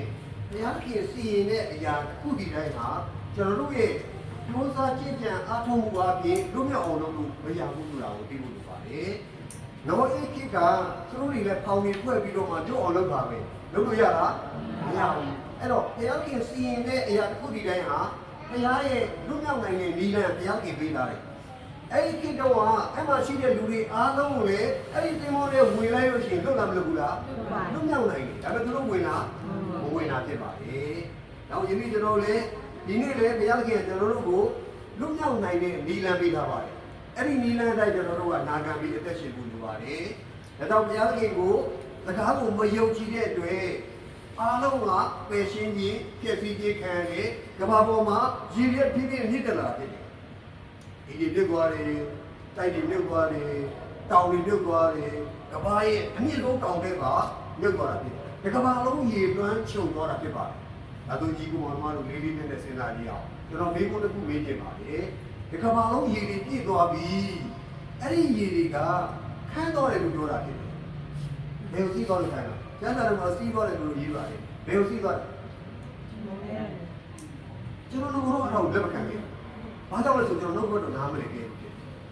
တကယ်တော့ပြည့်ဒီကောင်လုံးပြည့်နေဖြစ်တဲ့အတွက်စီးစရာမှမရှိတော့တ ဒါပေမဲ့အဲ့လိုဘလို့မှလူနေနဲ့လုံးလုံးမရတော့တဲ့အခြေအနေမှာလူမတတ်နိုင်တဲ့အရာကိုလူတတ်နိုင်တာလေပြေတတ်တယ်ဦးစရာကောင်းတော့အောင်အဲ့ဒီရေကိုခန်းအောင်ဘုရားကကျမ်းစာထဲမှာဘယ်လိုလုပ်ထားလဲဆိုရင်ဒီကျမ်းစာဖတ်ကြည့်အောင်ယေရေဒီနာဝနာမှာတော့ကျမ်းဒီနာမတော်မှာတော့တာလေယာရီဘုရောမပြေရေဒီနာမနာဒီခဲရဲ့ရှိဟုတ်ပြီအခုတောင်ဝေရိုးစိုးနဲ့မြောက်ဝေရိုးစိုးမှာရေခဲတွေရှိလားမရှိဘူးလားရှိပါတယ်။ဒါလေပွေဒီတောင်မျက်နှာမှာ၎င်းအချမ်းဒီမြောက်မျက်နှာက၎င်းထွက်လိုက်ပြားခင်မှောက်တဲ့အခါမှာရေတွေခဲသွားလို့မခဲသွားဘူးလားခဲသွားပြီ။မြောက်ဝေရိုးစိုးမှာရှိတဲ့ရေခဲတုံးကြီးမြန်မာပြည်လာချမြန်မာပြည်ရောမကောက်အဲ့လိုကြီးကြီးတာလေ။နော်။တကယ်ကိုကဘာပေါ်မှာရေခဲတွေကအများကြီးပဲ။ဒါပေမဲ့အဲ့ဒါနဲ့လည်းအတိအကျမခံသေးဘူး။နောက်ထပ်ဘုရားခင်ကခန်းအောင်ဘယ်လိုလုပ်လဲဒီကျမ်းစာကိုကျွန်တော်ဖတ်ကြည့်အောင်။မောရရေကိုစုဖို့စုဝေးစေတော်မူ၏။နည်းနည်းသောမောရရေတို့မြာရဲ့တို့၌နာတော်မူ၏။ရေကိုပုံလို့ရတယ်။ရတယ်ဒီရေကဲလို့တော့ရေကိုပုံလို့ရတာဟုတ်တယ်မလား။ရေကဲလို့တဲ့ကောင်ပုံထားလို့ရတာမရဘူးလား။ပြီးတော့မှနည်းနည်းရသမုတ်တရားကိုလေအနဲ့ကြီးတူးလိုက်တယ်။အဲ့ဒီရေတွေကဝင်သွားတဲ့အခါမှာခန်းသွားလားမခန်းသွားဘူးလား။ခန်းသွားဟုတ်တယ်မလား။ဒါကြောင့်ရေကအခါလေးပထမတော့အဝိနဲ့ဖုံးတဲ့ကဲ့သို့တဲ့ပင်လေကိုဖုံးတဲ့တောင်းလေးပေါ်မှာရက်နေတယ်လို့ပြောတာဖြစ်တယ်။ဘုရားခင်ဆုံးမတဲ့အခါမှာပြန်သွားတယ်နော်။မကြော်သောနေသက်အပိုင်းခြားကိုလည်းစီးထားလိုက်တယ်။ကျွန်တော်တို့ဒီကတော့ချောင်းသားမှာအသက်တာတင်လိုက်သွားလုပ်တယ်။သွားပြီးတော့အဲ့ဒီမှာညနေပိုင်းကိုလေတိုက်တော့လေလိုင်းလုံးတော့ဝိုးနဲ့တက်လာတယ်။အဲ့တော့လိုင်းလုံးကိုရေခံမယ်ဆိုပြီးတော့ကျွန်တော်တို့ခါတည်းတယောက်လက်ကင်ပြီး50ယောက်ရက်နေတာဖြစ်တယ်။လူပါလွတ်တော့သွားတာ။အဲ့လိုင်းလုံးကတိုက်ပြီးတော့မှလူပါလွတ်တော့သွားတာဖြစ်တယ်။ဘလောက်ပဲကြီးတဲ့လိုင်းလုံးဖြစ်စေဘုရားကြီးသတ်မှတ်ထားတဲ့နေရာကကြော်လို့ရလားမရဘူးဆိုရက်သွားပြန်သေးသွားတယ်နော်ရေတော်မှာဘုရားကြီးသတ်မှတ်တဲ့စီကိုကြော်လားမကြော်ဘူးဆိုကျွန်တော်ယုံကြည်သူကတခါလေးကြော်သွားတယ်ဟုတ်တယ်မလားမသွားတဲ့သူလည်းသွားတာပဲမလုပ်တဲ့သူလည်းလုပ်တာပဲရေတော့တော့မှအတိတရားမရှိအဲ့လိုဆိုမဖြစ်ဘူးတယ်မလားဒါဆိုတောင်းလေးပေါ်မှာရက်နေတယ်ဆိုတာဘာပြောတာလဲအနည်းဆုံးတောင်ထိတ်နေမှာအခုဘာတွေသွားတွေ့ရလဲခရီးကိုတွေသွားတွေ့အဒီခရီးကိုတွေဘာလို့အဲ့ခရီးကိုတွေအဲ့အနည်းဆုံးတောင်ကြီးတက်နိုင်လို့လားမင်းတက်နိုင်ပါလေဒါပေမဲ့အဲ့ဒီကဘာကြီးကိုရေမှန်းချုံလိုက်တဲ့ကအဲ့တောင်တွေပေါ်လဲရေရောက်လာပြောင်းလားရောက်တယ်အဲ့ဒါကြောင့်အဲ့ဒီပေါ်မှာခရီးကိုတွေကြိုင်းခဲ့တာဖြစ်တယ်ဒီပြီးတော့မှစားလို့ကြီးဘူရန်ဘီယာမှာဒါစားလို့ကြီးဖြစ်တယ်စားဆိုတာဘယ်ကနေဖြစ်လာရေပင်လေရေဖြစ်တာလေဟုတ်တယ်ဗျာပင်လေရေတွေဖြစ်တာအခုအဲ့မှာစားတာအဲ့မှာကန္နာရိုင်းရှိတယ်အဲ့မှာလည်းကတော့ကြုံရတယ်တော့ကြုံဟုတ်လားနော်အဲ့စားတွေကဘာတော့အမှရှိတယ်ပင်လေရေအဲ့ပေါ်တင်သွားပြီးတော့မှရေတွေဖြည့်ခန်းလေတော့အဲ့မှာစားတွေမွန်ဂိုလီးယားမှာလည်းအဲ့မှာစားအိုင်ရှိတယ်စားအိုင်ကြီးကလေအဲ့ဒီမှာပုံချတော့မှရေတွေကိုမပြုတ်အငန်တက်များတော့ကြီးဘောလုံးကြီးပေါ်နေတာဖြစ်တယ်နော်နောက်ဒီကျမ်းစာလည်းကျွန်တော်ဖတ်ကြည့်အောင်ညာမေဒီနောယမစာရေတေရှင်နာတော်တော်ဝါနောရေလူမောရဏရှိတော်ရိနာပေါင်းတို့ဝေရေမြေဒီပေါ်မှာလေလာတဲ့တော်ပြည့်ရေရဲ့မြေပေါ်မှာဆေးတိုင်းစွာရေရေရာစေစေတော်ဟာယုံလို့ဟုတ်ပြီဘုရားခင်ကတတိယပြီးတဲ့အခါမှာအဲ့ဒီကပောင်မှာရှိတဲ့ရေကိုရုပ်လျော့နေတယ်ပြောတာအခုနောယေတိမောကြီးကဗမာတင်းနေတယ်ဆိုတော့ကျမ်းစာထဲမှာအတိအကျပြောတာလားပြောတာဟုတ်လားပြောတာလေတတ္တမလား19ရက်နေ့ပြီတိမောကြီးဗမာတင်းနေတာလေအာရအမိရှိတော့တောင်ပေါ်မှာလို့ပြောတာဖြစ်တယ်ဒီပေါ်တော့မယုံဘူးဒီမှာကိုကေမမှာကြိုက်တယ်အာရတောင်သူကြိုက်တယ်ပေါ်လာလိမ့်အာရတောင်ဖုန်းထဲမှာပြန်ကြည့်လို့ရတယ်နော်အာရတောင်ဆိုပေါ်လာလိမ့်နော်အခုကကြည့်လို့ရတယ်ဒါဆိုရင်အဲ့ဒီတောင်မှာဒီကဘာပေါ်မှာတကယ်ရှိမရှိကျွန်တော်ကဘာဒီပုံကြည့်အောင်ကဘာဒီပုံမှာအာရတောင်ရှိလားမရှိဘူးလားရှိတယ်တူရကီနိုင်ငံမှာရုရှားနဲ့တူရကီစက်ကြားမှာအဲ့ဒီအာရတောင်မှာရှိတာဖြစ်တယ်မီတာ9165မီတာမြင့်အဲ့ဒီတောင်မှာရေခဲတွေကဖုံးအုပ်နေတာဖြစ်တယ်ရေခဲတွေကဖုံးအုပ်နေဒါဆိုအာရတောင်မှာလောရီတင်မရှိတယ်ဆိုရင်ကျွန်တော်သွားကြည့်အဲ့ဒီတင်ပေါ်အမှမရှိဘူးဆိုရင်တော့ဒီချမ်းဆောင်ကျွန်တော်လက်ခံကြမလို့အခုကျွန်တော်သွားကြည့်ရင်အဲ့ဒီတင်ပေါ်ကအဲ့ဒီမှာအတိအကျရှိနေတာဖြစ်ပါတယ်အံ့ဩစရာကောင်းပါလေ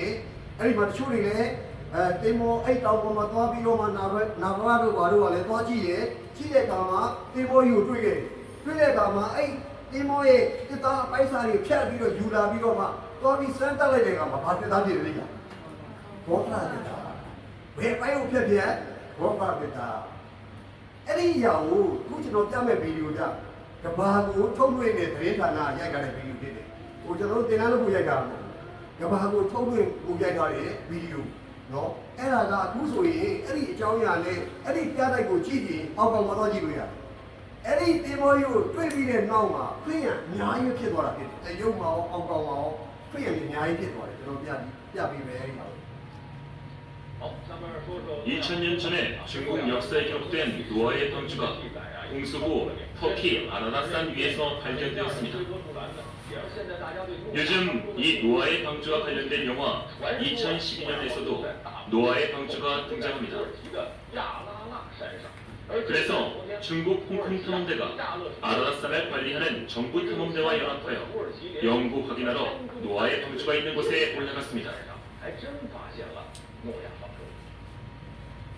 昨天由中国 홍콩 탐험대와 터키 정부가 공동으로 북경에서 탐험 결과를 발표했습니다.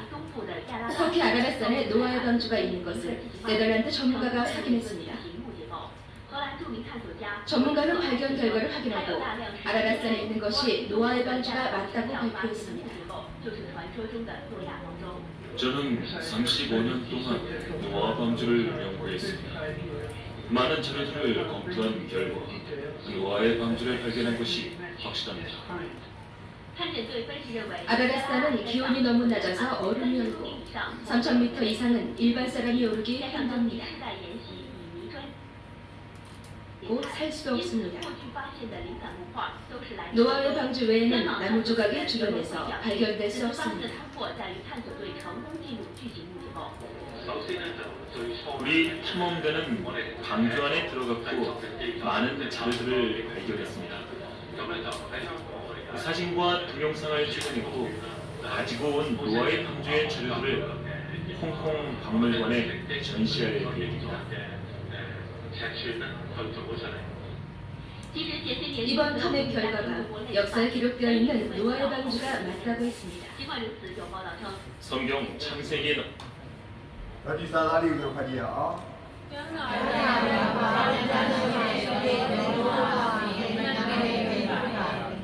စာထဲမှာပြောထားတဲ့လောရဲသင်းမောကအမှန်တကယ်ရှိတာမရှိဘူးလားရှိပါတယ်အမှန်တကယ်ရှိအခုဒီကျမ်းစာမှန်တော့မှန်လားအခုဒီကျမ်းစာကိုရေးခဲ့တဲ့ဘုရားသခင်ရောရှိတာမရှိဘူးလားရှိတာပေါ့ဟုတ်တယ်မို့လားအဲ့ဒါကိုကျွန်တော်အတိအကျဒီတက်တွေထောက်ထားတွေကိုလေ့လာတော့မှာဖြစ်ပါတယ်နောက်လောရဲသင်းမောကအမှန်တကယ်ရှိတယ်ပြောတာဖြစ်ပါတယ်နောက်လောဤကာလကရေတွေလွှမ်းမိုးခြင်းပျက်စီးခြင်းတွေဘာကြောင့်သူတို့ပျက်စီးခဲ့တာလဲငါတို့လည်းဘာဆိုင်လို့လဲကျွန်တော်ဆိုင်လားမဆိုင်လားကျွန်တော်လည်းဆိုင်တာဖြစ်ပါတယ်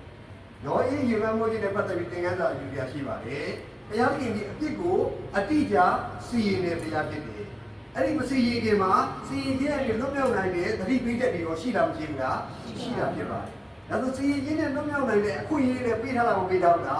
ပေးထားတယ်မို့လားဒီမော်ကြီးကိုစောက်ထားတယ်အခွင့်အရေးပေးထားတယ်အဲ့ဒီကာလလူတွေဝေသွားရင်လွတ်လာမလို့ဘူးလားလွတ်တာဘောဟုတ်တယ်မလားအဲ့တော့ဆုံးနိုင်အောင်ဆက်မပြန်တဲ့အတွက်မခံရတာလေစီရင်ခံရတာဖြစ်ပါတယ်။နောက်ကျွန်တော်လည်းအရေးကြီးပါတယ်။ဒါပေမဲ့အခုတကဘာလုံးကိုရေပန်းချုပ်လာတော့ကြောက်ကြလူသေးလားမလို့တော့ဘူး။ဘာကြောင့်လဲ။တရားသခင်ကချိန်ဆပြီးတော့မှမတော်မှတကဘာလုံးကိုရေမနှွမ်းမှုတော့ဘူးပြောတာဖြစ်ပါတယ်။တိုးတော်လေနောအေးရေလွှမ်းမှုကြီးနဲ့ပတ်သက်ပြီးသင်ခန်းစာယူနေတာတခုရှိပါတယ်။ဘုရားသခင်ကိုမယုံကြည်ခြင်းမနာခံခြင်းကြောင့်နောအေးလက်ထက်ကဘုရားသခင်ကဘာနဲ့စီရင်ခဲ့တာလဲ။ဒီနေ့ကျွန်တော်လက်ထက်မှာဘာနဲ့စီရင်ပါလဲ။ဒီနဲ့ဖြစ်ပါမီးနဲ့ဖြစ်ပါတယ်အဲ့ဒီမီးဆိုတာကဒီအနုယူမီးကိုပြောခြင်းဖြစ်ပါတယ်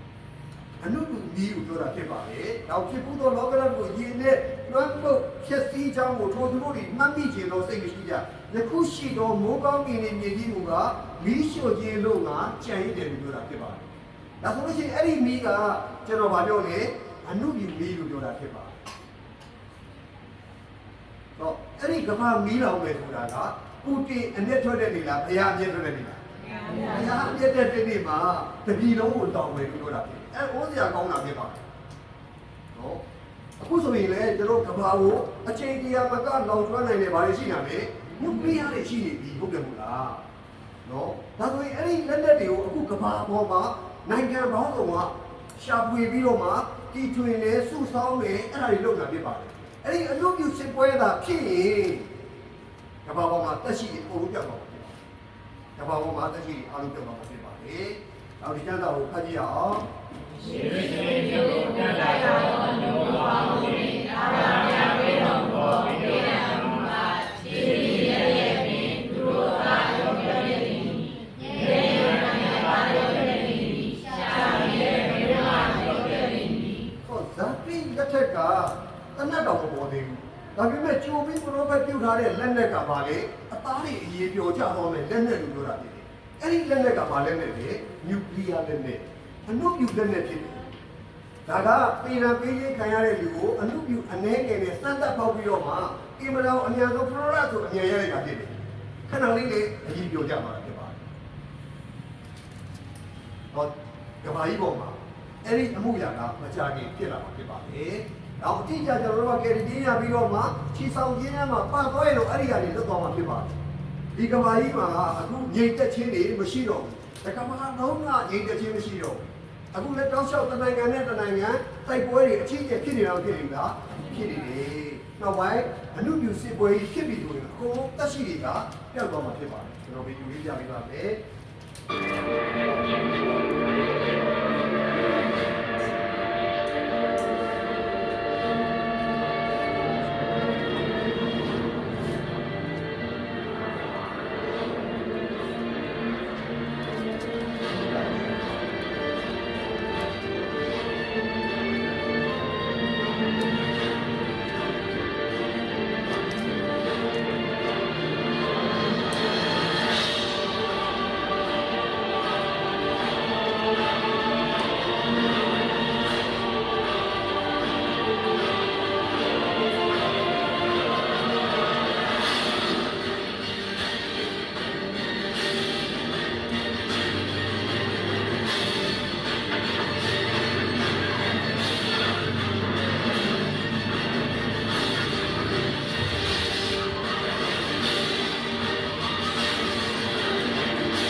ကျွန်တော်အခြားဘာသာမှာလည်းပြောတာရှိပါတယ်။ကဘာမီးလောင်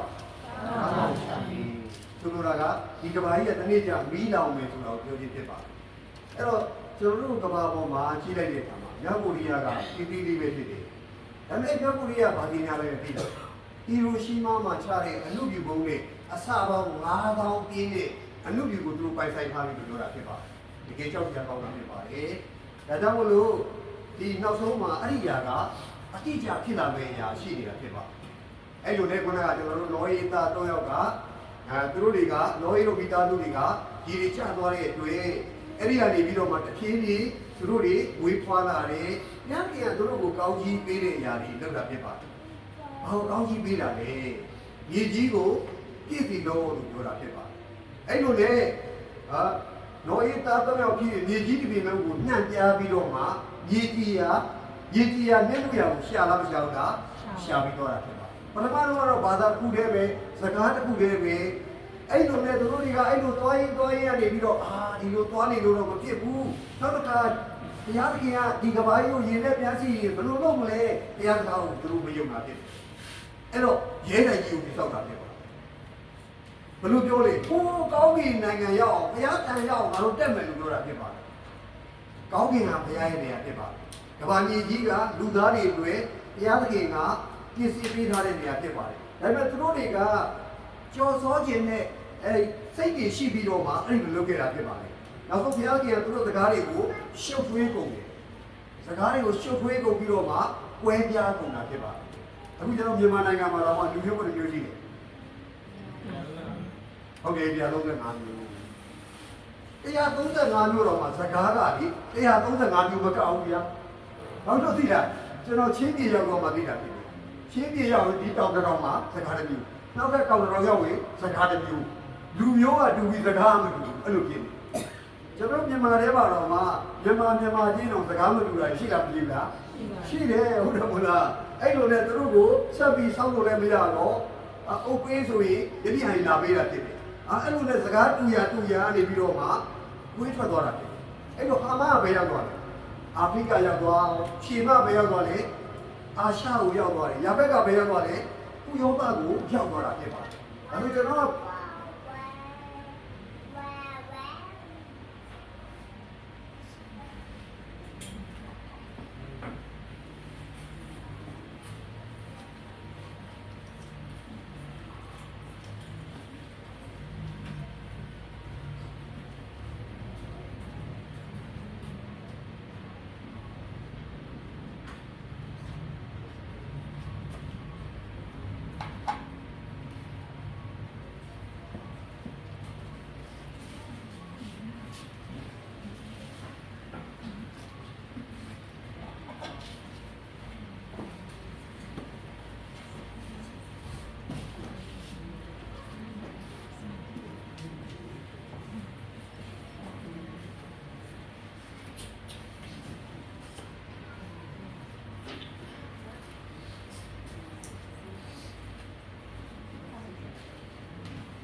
ဆက်ပြီးတော့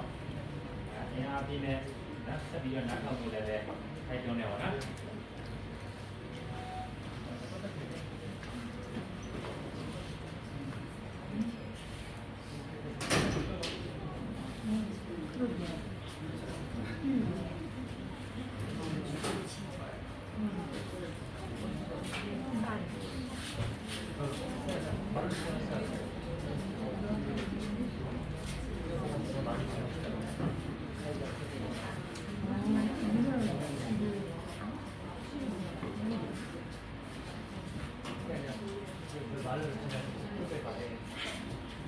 ော့ကျွန်တော်ဆက်ပြီးတော့ပြောပြပေးပါမယ်နော်။ကျွန်တော်တို့အဲ့လိုနဲ့တို့တွေဟာ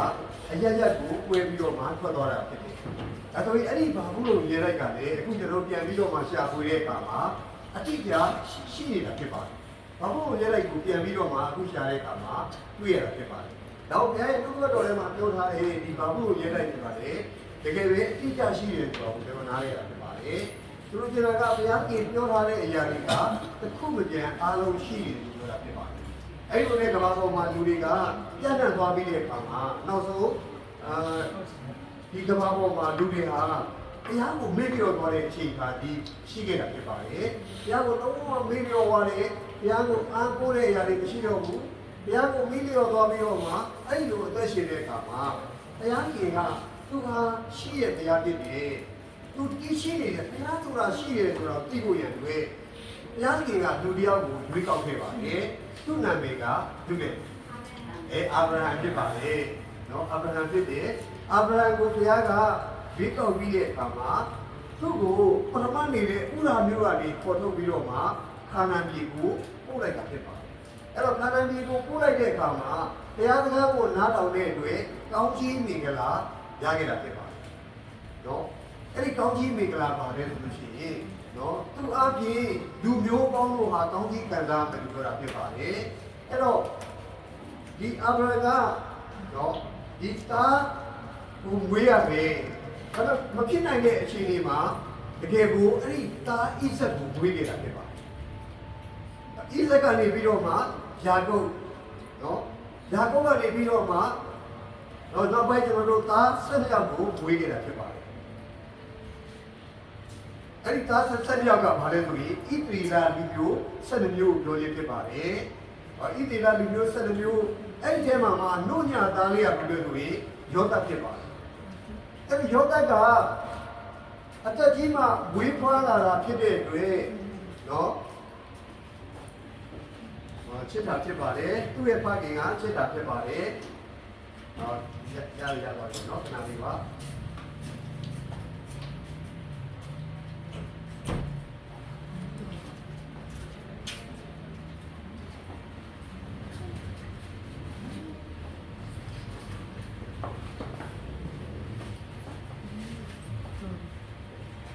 哪里吧？等会儿嘛嘞。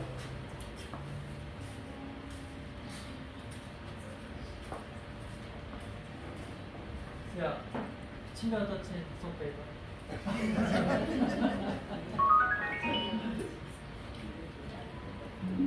いやいいの。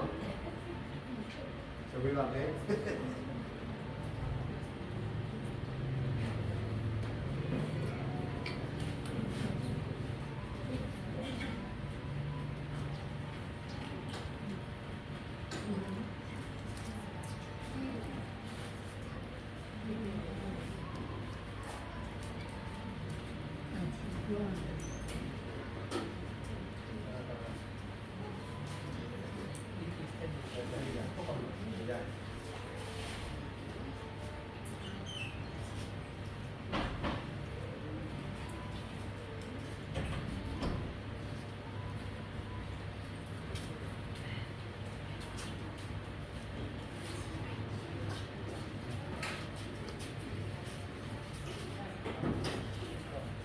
အာဗြဟံကနေဣဇက်ကနေယာကုပ်ကနေပြီးတော့မှသား12ယောက်အဲ့ဒီမှာနှုတ်ညသားလေးကယောသပ်ဖြစ်ပါတယ်အသက်ကြီးမှဝေးဖွားလာတာဖြစ်တဲ့အတွက်သူ့ကို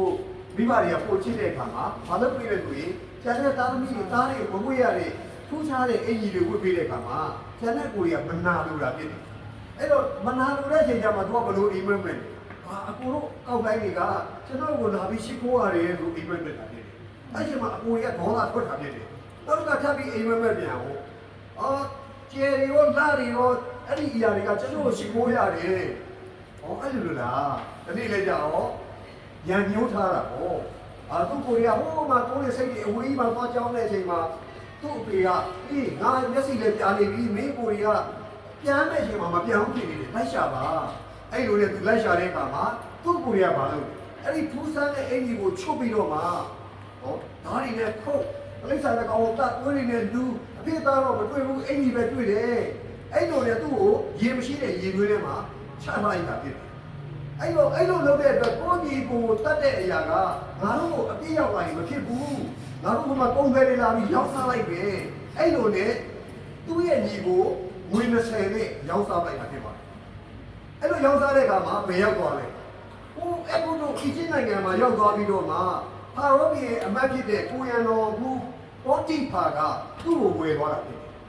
ဝယ်သွားပြီးတော့မှသူ့အိမ်မှာထားတယ်တကယ်ကိုယူသားပြီးတော့မှကောင်းတဲ့ကလေးတယောက်ဖြစ်တဲ့ကောင်ဟာဒီကလေးကထူးဆန်းတယ်သူနဲ့ဖျားရှိနေတယ်အဲ့တော့သူ့ကိုတစ်ခုခုလုပ်ခိုင်းတယ်အောင်ပြင်းတယ်သူ့ကိုတစ်ခုခုလုပ်ခိုင်းတယ်ကောင်းကြီးတွေခံစားရတယ် အဲ့လိုခံစားရတဲ့ကောင်နောက်ပိုင်းလိုက်ကြအောင်အဲ့ဒီကြုံဖြစ်တဲ့ရောသက်ကိုမပေးနိုင်လိမ့်လားတော့ပြီးလိုက်ဘာတော့လဲဘန်နာတွေအကုန်လုံးပိုင်ဆိုင်တဲ့တော့သူ့ပေးထားတာဖြစ်တယ်အကုန်လုံးမျက်နှာလွှဲလိုက်တာဖြစ်တယ်ဘာကြောင့်လဲတအားယူသားတွေသူ့အားဖြင့်ချမ်းသာလာတယ်မရေတွက်နိုင်အောင်ချမ်းသာလာတဲ့အတွက်သူ့ကိုအကုန်လုံးအပ်လိုက်တာဖြစ်တယ်ဒါဆိုဒီမှာရှိတဲ့မိခင်တွေကိုယ့်ရဲ့သားသမီးတွေတော့အပ်ပတ်စံဒီဟာကြီးရောဒီလားတော့အဲ့လိုကျွန်တော်တို့ဖွက်ထားတယ်ဘူးလားဒါပေမဲ့မှကြိုဖြစ်ပေမဲ့ယောသတ်ကိုပောတိပါတော့အဲ့လားမဟုတ်လားအဲ့လိုက်လေတနေ့လည်းကြောင့်ယောသတ်ကပောတိပါခရီးသွားတော့မယ်ဆိုတော့ဘယ်လိုပြောတယ်သိလားပောတိပါမရပြောနေတာယောသတ်ကတအားချစ်စရာကောင်းတာလေချောတာဖြစ်တယ်ပောတိပါမရပောတိပါချမ်းသာတော့အသက်ကြီးကြီးရတယ်ငယ်လေးယူလာတော့အဖိုးကြီးသိမဆိုင်ဘူးတော့မလားယောသတ်ကြီးသဘောကျတာချင်းချိန်ပြီးကျွေးနေတာဟုတ်တယ်မလားအဲ့တော့ပောတိပါခရီးလဲ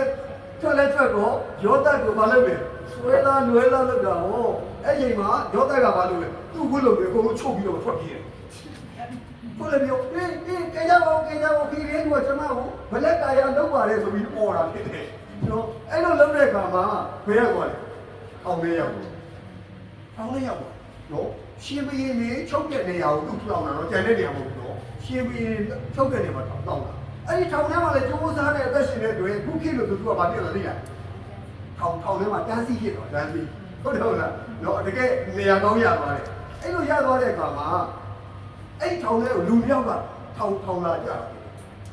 အဲ့လူတွေပထမတော့မျက်နှာလေးတွေကကောင်းလာဒါပေမဲ့နောက်ပြီးလဲကြအောင်နှစ်ယောက်တော့မိုင်းနေတာဖြစ်မိတ်ဆွေတို့ကျွန်တော်ဗာကြည့်နေကျွန်တော်နားလေတာလေးကျွန်တော်ကူညီပေးခြင်းနေကလေးဘေးဘာမှမသိဘူးငါတို့စိတ်ညစ်နေတဲ့အတန်လေးတန်းမှာဟိုဘာကြည့်လဲပြောပါအိမ်မက်လို့မကောင်းလို့အိမ်မက်ကဟာကျွန်တော်အိမ်မက်နဲ့တွေပေါ်ပြနိုင်တယ်အဲ့ချိန်နဲ့ဘာတော်ကအရင်ပြောတာငါတော့ဒီလိုအိမ်မက်ပဲလေဟာဘာတော်ကြီးခမရအကေကောင်းလာဖြစ်တယ်ခမရကအဲ့ဒီ3ခဲဆိုတာကနောက်3ရက်ကိုပြောတာခမရအဲ့ဒီနေအောင်ခမရပြန်ရမယ်သူကဘာတော်ကိုဖြစ်တယ်ခမရဘာပြတ်မှမရှိတဲ့အတွက်ခမရအဲ့နေအောင်ပြန်ရမှာဒီကောင်းလေးမင်းပြောတာကဟုတ်လို့ရှိရင်လေငါနေရာကငါပြန်ရခဲ့မင်းတို့ဒီထဲနဲ့တို့အောင်ငါလုပ်ပေးမယ်ဟုတ်ကဲ့ကျွန်တော်ပြောပြပါလေအဲ့ဒါကိုပြောလဲပြောဘေးမှာရှိတဲ့စားတော်ပေါ်လဲပြောတာပေါ့ဒီခါလဲပြောပါဦးငါလည်းဒီလိုအိမ်မက်တယ်ယောသက်ကမျက်နှာမကောင်းတော့မိတ်ဆွေခင်ဗျာအိမ်မက်ကမကောင်းဘူးနော်တောင်းကလည်းအဲ့ဒီခင်ဗျာလည်း3ရက်ပဲဒါပေမဲ့ခင်ဗျာအစ်စ်ကထင်ရှားတာဖြစ်တဲ့အတွက်အဲ့ဒီနောက်3ရက်မှာခင်ဗျာကိုအမှုစစ်တဲ့ကခေါင်းနဲ့တိုးနဲ့ချားလိဖြစ်မယ်တေတံပေးခြင်းခံရမယ်အဲ့လိုနဲ့ထောင်ထဲကနေ3ရက်ပြည့်တဲ့ကမှာသူတို့ကိုစစ်ဆေးတဲ့ကမှာသူအိမ်မက်တဲ့အတိုင်းဖြစ်သွားတာဖြစ်တယ်ဒါပေမဲ့ဖလားတော်ကဘာဖြစ်လဲသိလားမေ့သွားအော်လည်းလွတ်တယ်မိသားစုလေးနဲ့အတူပြန်နေရတယ်သူ့ရဲ့ယာတုလည်းပြန်ရတယ်ဆိုတော့ရောသက်ကိုမေ့သွားဘာလို့ဘယ်ချိန်မှပြန်တရိရတယ်သိလားရှင်ဘီအိမ်မက်တဲ့ရှင်ဘီကဘာအိမ်မက်လဲဆိုရင်အစင်းလာတဲ့နွားကြီး9ကောင်ပိန်နေတဲ့နွားကြီးတွေစားလိုက်အဲ့ဒီဝါတဲ့9ကောင်ကကုန်းသွားပိန်တဲ့နွားကြီးကပိန်နာပဲအဲ့လိုအိမ်မက်အဲ့အိမ်မက်ဒီမှာရှင်ဘီကကြောက်ပြီးတော့သူ့နိုင်ငံမှာရှိတဲ့ပညာရှိတွေကိုပြောကြတာအဲ့ဒီအိမ်မက်တိတ်ပဲဘာလဲလို့ဘူးမပြောနိုင်အဲ့တော့ဖလားတော်အဲ့တပည့်ဆက်ရင်းနဲ့အရှင်မင်းကြီးကျွန်တော်ပြပါဒီပြေကောင်လေးကအိမ်မက်နဲ့ကိုပေါ်တာတအားတော်တာပဲကျွန်တော်တော့ခေါ်ပေးပါမယ်ခေါ်လာဖြစ်ခေါ်လာတဲ့အခါမှာအဲ့ဒီမှာယောသက်ကသူ့ကိုတေချာရှင်းပြခုနှစ်ကအစာတွေပေါ်များမှာနောက်ထပ်ခုနှစ်နှစ်အစာတွေခေါင်းပါမယ်ဒါကြောင့်မို့အရှင်မင်းကြီးပေါ်များတဲ့ခုနှစ်နှစ်မှာစပယ်ကြီးတွေစောက်ပြီးစဘာတွေပူလောင်ပါရှားတဲ့ခုနှစ်နှစ်ကျရင်အရှင်မင်းကြီးရဲ့စဘာတွေထုတ်ပြီးပြန်ရောင်းသွားပါအရှင်မင်းကြီးရဲ့လည်းပညာရှိတွေအဲ့ဒီနေရာကိုရာလို့ခံပါကောင်းပြီငါတို့နိုင်ငံမှာမင်းလောက်တော်တဲ့လူဘယ်သူမှမရှိဘူးဒါကြောင့်မို့ရှင်မင်းဆိုတဲ့ပလင်ကလို့ရင်ကျန်တဲ့အာဏာအားလုံးကိုမင်းကိုငါပေးတယ်ဒီနေ့အစပြီးတော့မှသူကအဲ့ဒီနေရာကိုရသွားတာအဲ့တော့သူတို့ကတော့သူ့ကိုယ်ကိုအိမ်မက်ကြတဲ့ဟာပြောခဲ့တာပြောရလားဘာအိမ်မက်တာသူ့ကိုယ်ရဲ့ကောင်းလိုက်ဟာသူ့ကိုပြန်ရှစ်ခိုးရတယ်လို့အိမ်မက်တာမဟုတ်ဘူးလားအိမ်မက်တာအဲ့တော့သူတို့ကိုယ်ကစားကြလည်းမရှိရောသူကယာရုရှိသွားပြီရှင်မင်းဒီဘောတော့သူကယာရုရသွားတာဟုတ်အဲ့မှာလာပြီးတော့မှစံစဘာတွေဝင်ရတယ်ဝင်တဲ့အခါမှာသူတို့ရဲ့ဥပဒေရှိအီဂျစ်နိုင်ငံမှာရှိတဲ့အဲဂုတုမှာရှိတဲ့အရာရှိတွေကိုသူကကြည့်ခွင့်မရှိဘူးအဲ့ဒီကျန်တဲ့ဘာသာကြီးအဲ့နိုင်ငံကလူတွေကြည့်ခွင့်မရှိဘူးအဲ့တော့သူကခေါင်းပုံပြီးတော့မှကျွန်တော်တို့စဘာလေးတွေလာဝယ်တာပါစားစရာမရှိလို့ပါယောသက်ကကြည့်တော့သိတာမသိဘူးလားအဲ့ဒီမှာယောသက်ကကြီးသူတို့စကားနဲ့မပြောအီဂျစ်စကားနဲ့ပြောတယ်ဘာသာပြန်နဲ့ပြောတာဖြစ်ဘာသာနဲ့ပြောသူညီမသိလားမသိဘူး နောက်ပိုင်းကျမှနောက်ဆုံးသူတို့နဲ့လူရင်းပြောရတယ်သူ့ညီမတိသွားတယ်ငါအဖေကိုလည်းခေါ်လာခဲ့ပါငါညီလေးကိုလည်းခေါ်လာခဲ့ပါအဲ့ဒီလိုနဲ့သူတို့တွေလူ90ပြောင်းလာပြီးတော့ရှင်ဘရင်သူကရှောက်တဲ့အခါမှာဒေါရှင်ရမှာနေရတာအဲ့လိုနေပေါင်း100 200 300အဲ့လောက်ထိနေတဲ့ချိန်ဒီသူတို့ရဲ့နိုင်ငံမပြန်မဲ့အဲ့မှာဆက်နေတော့ယောသလည်းတည်သွားယောသကိုမသိတဲ့ရှင်ဘရင်လည်းပေါ်လာအေးဒီလူတွေတော့များလာတာဒီလူတွေကတရားသူများနိုင်ငံနဲ့ဝင်ပြီးငါတို့ကိုပူတိုက်ငါတို့ရှုံးနေပဲအဲ့ဒါယောက်ျားလေးတွေမွေဘာလို့လဲတပ်လိုက်ဒီလိုရှိတဲ့ယောက်ျားလေးကိုလည်းဘာလို့ချိုးဖြစ်ခိုင်းတာလဲအဲ့ဒီမှာရှိတဲ့ပိပိတွေဆောင်းခိုင်းတာလေ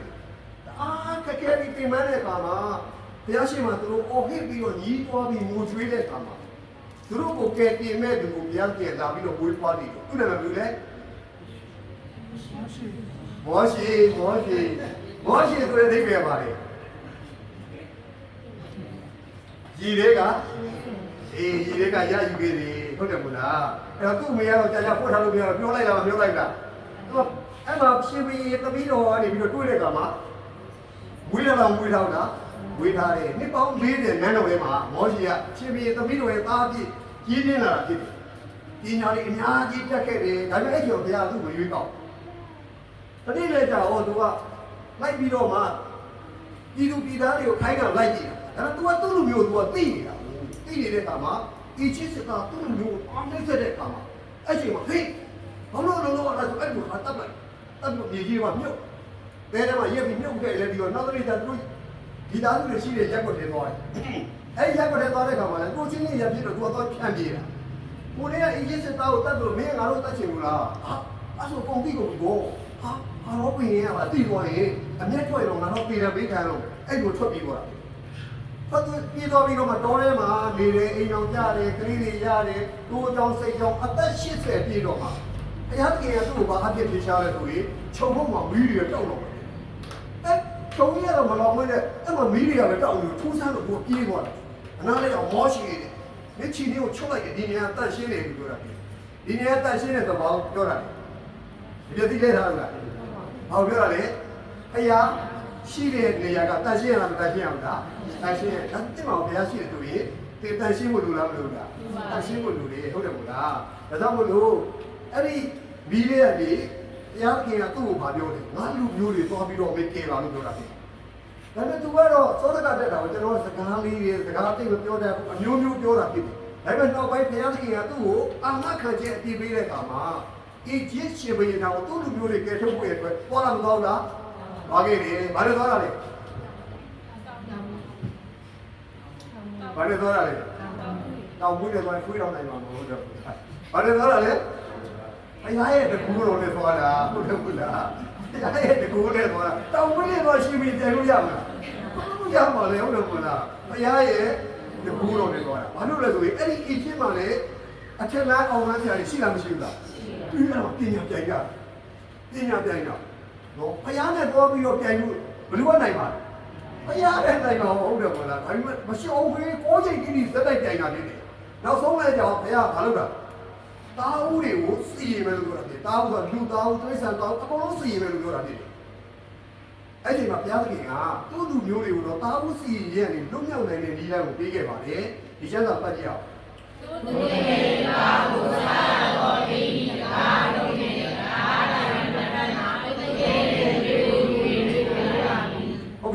ဒါကတရားစီရင်လွတ်မြောက်နိုင်တဲ့ဘုရားရဲ့နည်းလမ်းဖြစ်တယ်။ဒါဆိုကျွန်တော်ဒါလူဒီမှာရှိတဲ့လူတွေအကုန်လုံးဣတိရလူမျိုးတွေဆိုပါလို့ဒီညသားဦးတွေစီရင်မယ်အဲ့ဒါဘာလုပ်လဲ။အပေါက်တွေမှာလိုက်ပြီးတိုးတွေတိုက်သုံးဖို့လိုလားမလိုလား။လိုပါရဲ့။အဲ့တော့အဲ့လိုတောက်ထားရတယ်ဆိုလို့ရှိရင်အဲ့ဒီသွေးတွေကိုတွေ့ရင်အဲ့ဒီလာပြီးတော့ဒဏ်ခတ်မဲ့အဲ့ဒီကကြော်သွားလို့ပြောတာ။အသွေးကိုမြည်တော့ငါကြော်သွားမယ်။ဒါပေမဲ့အသွေးတော့မလိမ့်ထားတာပဲမလိမ့်ထားတာ။အခြားလူမျိုးတွေကလိမ့်ထားလားမလိမ့်ထားဘူးရှင်ဘုရင်တောင်းမှစပြီးဘဲကမလိမ့်ထားတဲ့အခါမှာအကုန်လုံးအဲ့ဒီမှာတည်တဲ့အရာရှိကြတာမရှိကြဘူးလား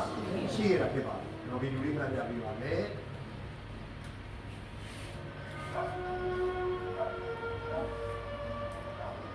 God has come to me again, saying, take a lamb, and with its blood, mark the lintel and posts of every door. For tonight, I shall pass through the land of Egypt. and smite all the firstborn. ပတ်သက်ကာတိုးတက်ငယ်ရဲ့အတွေ့ဒီနေ့ကျတော့ခရီးယေရှုခရစ်တော်ရဲ့အတွေ့အကြုံ But when I see the blood upon your door, I will pass over you, and the plague shall not enter.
ဒါကလည်းပါလေဘုရားရဲ့စီရင်ခြင်းကဘုရားနီးလန်းတယ်ပဲကျွန်တော်လွတ်မြောက်နေတာဖြစ်ပါတယ်။နောက်ယနေ့ကျွန်တော်လည်းတစ်နေ့ကြာလူတိုင်းကတရားစီရင်ခံမှာမခံဘူးလား။မှန်ပါ။ဒါဆိုဘယ်သူရဲ့လွတ်မြောက်သွားမှာလဲဆိုရင်ဘုရားရဲ့နီးလန်းအတိုင်းဒီနေ့ကျွန်တော်တို့ကအပြစ်ကိုဖြည့်ရှင်းထားတဲ့လူတွေကတော့လွတ်မြောက်သွားမှာဖြစ်ပါတယ်။အဲ့တော့ဘုရားရဲ့ပြန်လာတော်တဲ့အခါမှာဘုရားရဲ့ခရစ်တော်တိုင်းခန္ဓာမီဣတိလလူမျိုးအောင်ကြီးမင်္ဂလာဆိုတဲ့သခင်ယေရှုခရစ်အဲ့ဒါကိုပြန်ခံစားရတာဖြစ်ပါတယ်။အာဗြဟံကခန္ဓာဒီကိုရောက်လာတယ်ဣဇက်ကိုဝေးတယ်ဣဇက်ကယာကုပ်ကသား12ယောက်ယောသတ်ကိုအဲဂုတုကိုရောက်လာတယ်အဲဂုတုမှာယောသတ်တည်သွားတယ်ပြီးတော့မှမောရှေကိုအဲ့ဒီမှာမွေးဖွားတယ်မောရှေအားဖြင့်ခန္ဓာဒီကိုပြန်ပို့ဆောင်တယ်အဲ့ပြန်ပို့ဆောင်ပေးတဲ့လမ်းမှာအံ့ဩစရာကောင်းတဲ့အကြောင်းအရာလေးတွေကျွန်တော်လေ့လာပြီးအဆုံးသတ်မှာဖြစ်ပါတယ်။နောက်ဒီကျမ်းစာလေးဖတ်ကြည့်အောင်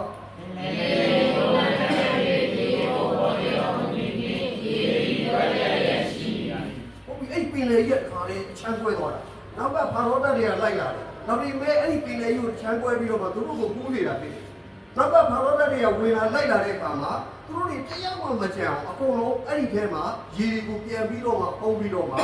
ရားမကြံသေးတော့တာဖြစ်ပါတယ်ဖာရောမင်းလည်းပါသွားပါတယ်အေဒုံပင်လေထဲမှာနှဲချလိုက်တယ်ပြောတာဖြစ်ပါတယ်ဒီတေလာဒီလိုတွေတော့လွတ်မြောက်တယ်ဒါပေမဲ့နောက်ကလိုက်လာတဲ့ဖာရောတပ်တွေကျတော့တရားမကြံသေးတော့တာဖြစ်တယ်ဒီမှာကျွန်တော်ဓမ္မတိကာလမှာဒါနဲ့ပတ်သက်ပါပေါ်ပြတာလေအေဒုံပင်လေကိုဖြတ်တယ်ဆိုတာနှစ်ချင်းခန္ဓာကိုပြောတာဖြစ်ပါတယ်ဣတေလလူမျိုးတွေကအဲ့ဒီပင်လေကိုဖြတ်တဲ့နှစ်ချင်းမကန်တွေမှာဘာကိုကြော်ဖြတ်ခဲ့တာအသွေးကိုကြော်ဖြတ်ခဲ့တာဖြစ်ပါတယ်တနည်းအားဖြင့်ကယ်တင်ခြင်းရခဲ့တာကိုပြောတာဖြစ်ပါတယ်ကယ်တင်ခြင်းရပြီးတော့မှနှစ်ချင်းခံတဲ့အခါမှာလွတ်မြောက်လားမလွတ်မြောက်ဘူးလားနောက်ကဖာရောတပ်တွေကအသွေးကိုကြော်ဖြတ်ခဲ့လားမကြော်ဖြတ်ခဲ့ဘူးကယ်တင်ခြင်းမရဘဲနဲ့အဲ့ဒီပဋိသန္ဓေခံတဲ့အခါမှာတယောက်မကြံကုန်လုံးပြီးတော့တာဖြစ်ပါတယ်너 비디오 리셋이야. 이스라엘아, 우리 주 하나님께서 그 크신 권능으로 우리를 속박에서 풀어주신 이 날을 길이 기억하라.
세우시리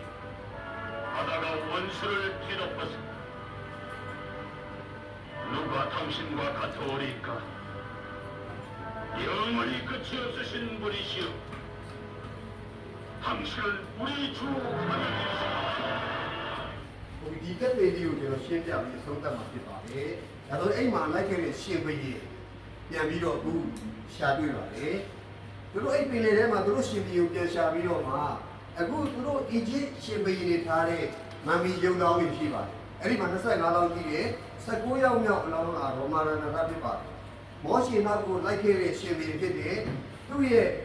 တိုက်ပွဲကြတယ်လို့ပဲရေးထားတာဖြစ်တယ်။ဒါပေမဲ့ယင်းနှစ်တည်တော့တာဖြစ်တယ်။ဘာကြောင့်လဲဆိုရင်ယင်းနှစ်တည်တယ်ဆိုတာကိုကျန်တဲ့ရှင်ဘကြီးတွေနဲ့သူ့နဲ့ကမတူတာဖြစ်ပါတယ်။သူ့ရဲ့ပုံစံမျက်နှာတွေကယင်းနှစ်တည်ထားတဲ့အရာခန္ဓာကိုယ်တွေမှာအဲ့ဒီအရာတွေကျွန်တော်တွေ့ရတာဖြစ်ပါတယ်။နော်။ဒါယင်းနှစ်တည်ထားတဲ့ဆိုတဲ့ပုံစံကိုပြောတာဖြစ်ပါတယ်။ဒါတွေတိုက်စားထားတယ်နော်။ပြီးတော့မှမျက်ခုံးမှုတွေပြန်ဆွဲထားတယ်။နားတွေမှာလည်းနားတွေကြိုက်ထားတာဖြစ်တယ်။ကျန်တဲ့ရှင်ဘကြီးနဲ့အယောင်သွေးတွေလည်းမတူဘူး။ဘာကြောင့်လဲ။ယင်းနှစ်တည်တာနဲ့ဒီတိုင်းတည်တဲ့လူတွေမတူတာဖြစ်ပါတယ်။ဒါဆိုလို့ရှိရင်အဲ့ဒီပင်လေထဲမှာလည်းသွားပြီးရှင်းကြည့်တဲ့အခါမှာအခုဘာတွေတွေ့ရလဲဆိုရင်အဲ့ဒီရှင်ဘကြီးရဲ့လဲမြင်းလဲဘိန်းတွေစစ်သူရဲ့မြင်းလဲဘိန်းတွေအများကြီးပဲစစ်တက်လုံးလိုက်လာတဲ့မြင်းလဲဘိန်းတွေအကုန်လုံးအဲ့ဒီမှာပြန်ရှာတွေ့တာဖြစ်တယ်။ဒါဆိုအဲ့ဒီပင်လေတွေကိုကျွန်တော်ရှင်းကြည့်ပြီးဒီညလုတ်ွက်တွေကိုဆုံးသတ်မှာဖြစ်ပါတယ်။အဲ့ဒီမြင်းလဲဘိန်းတွေကိုတန်တာကြောက်တွေကကြိုက်ထားတာဖြစ်ပါတယ်။အဲ့ဒီຢာကိုကျွန်တော်ဒေတာလေ့လာတော့မှာဖြစ်ပါတယ်။ In the spring of 2000, a robotic camera was lowered into these waters for the first time.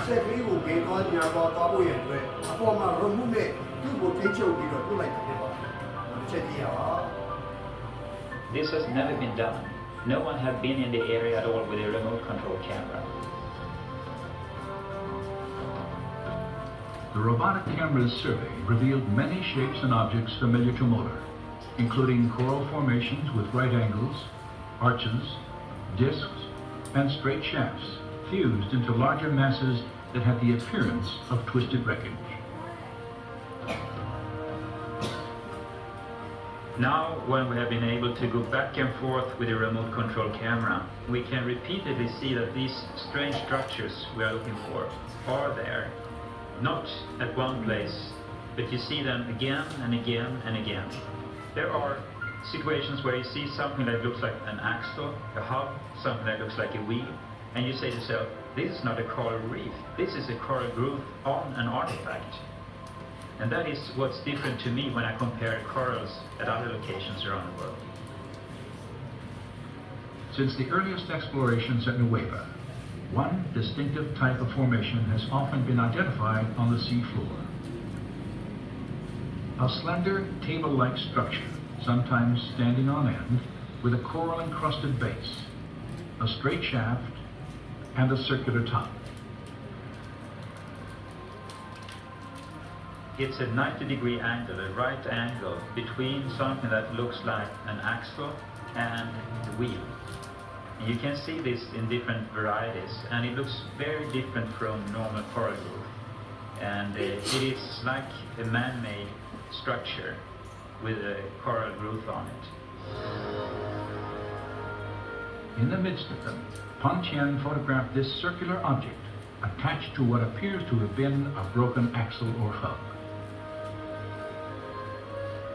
This discovery was significant for two reasons.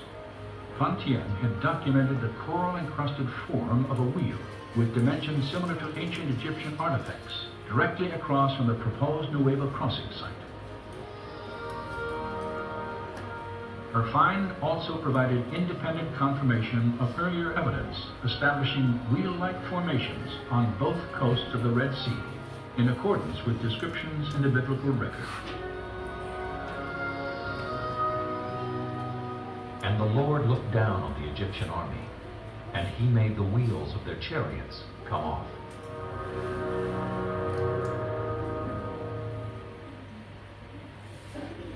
ဒီညတော့ကတော့ဖြစ်ပါတယ်ကျွန်တော်ခုလိလာတော့ရဲ့အခါမှာလည်းဒီအီဒိုပင်လေကြီးကိုဖြတ်ခဲ့တယ်ဆိုတဲ့အရာကအမှန်တရားဟုတ်တာမဟုတ်ဘူးလားဟုတ်ပါတယ်အားလုံးပြန်ရှာလို့သက်တည်ထောက်ထားတွေတွေ့တာဖြစ်တယ်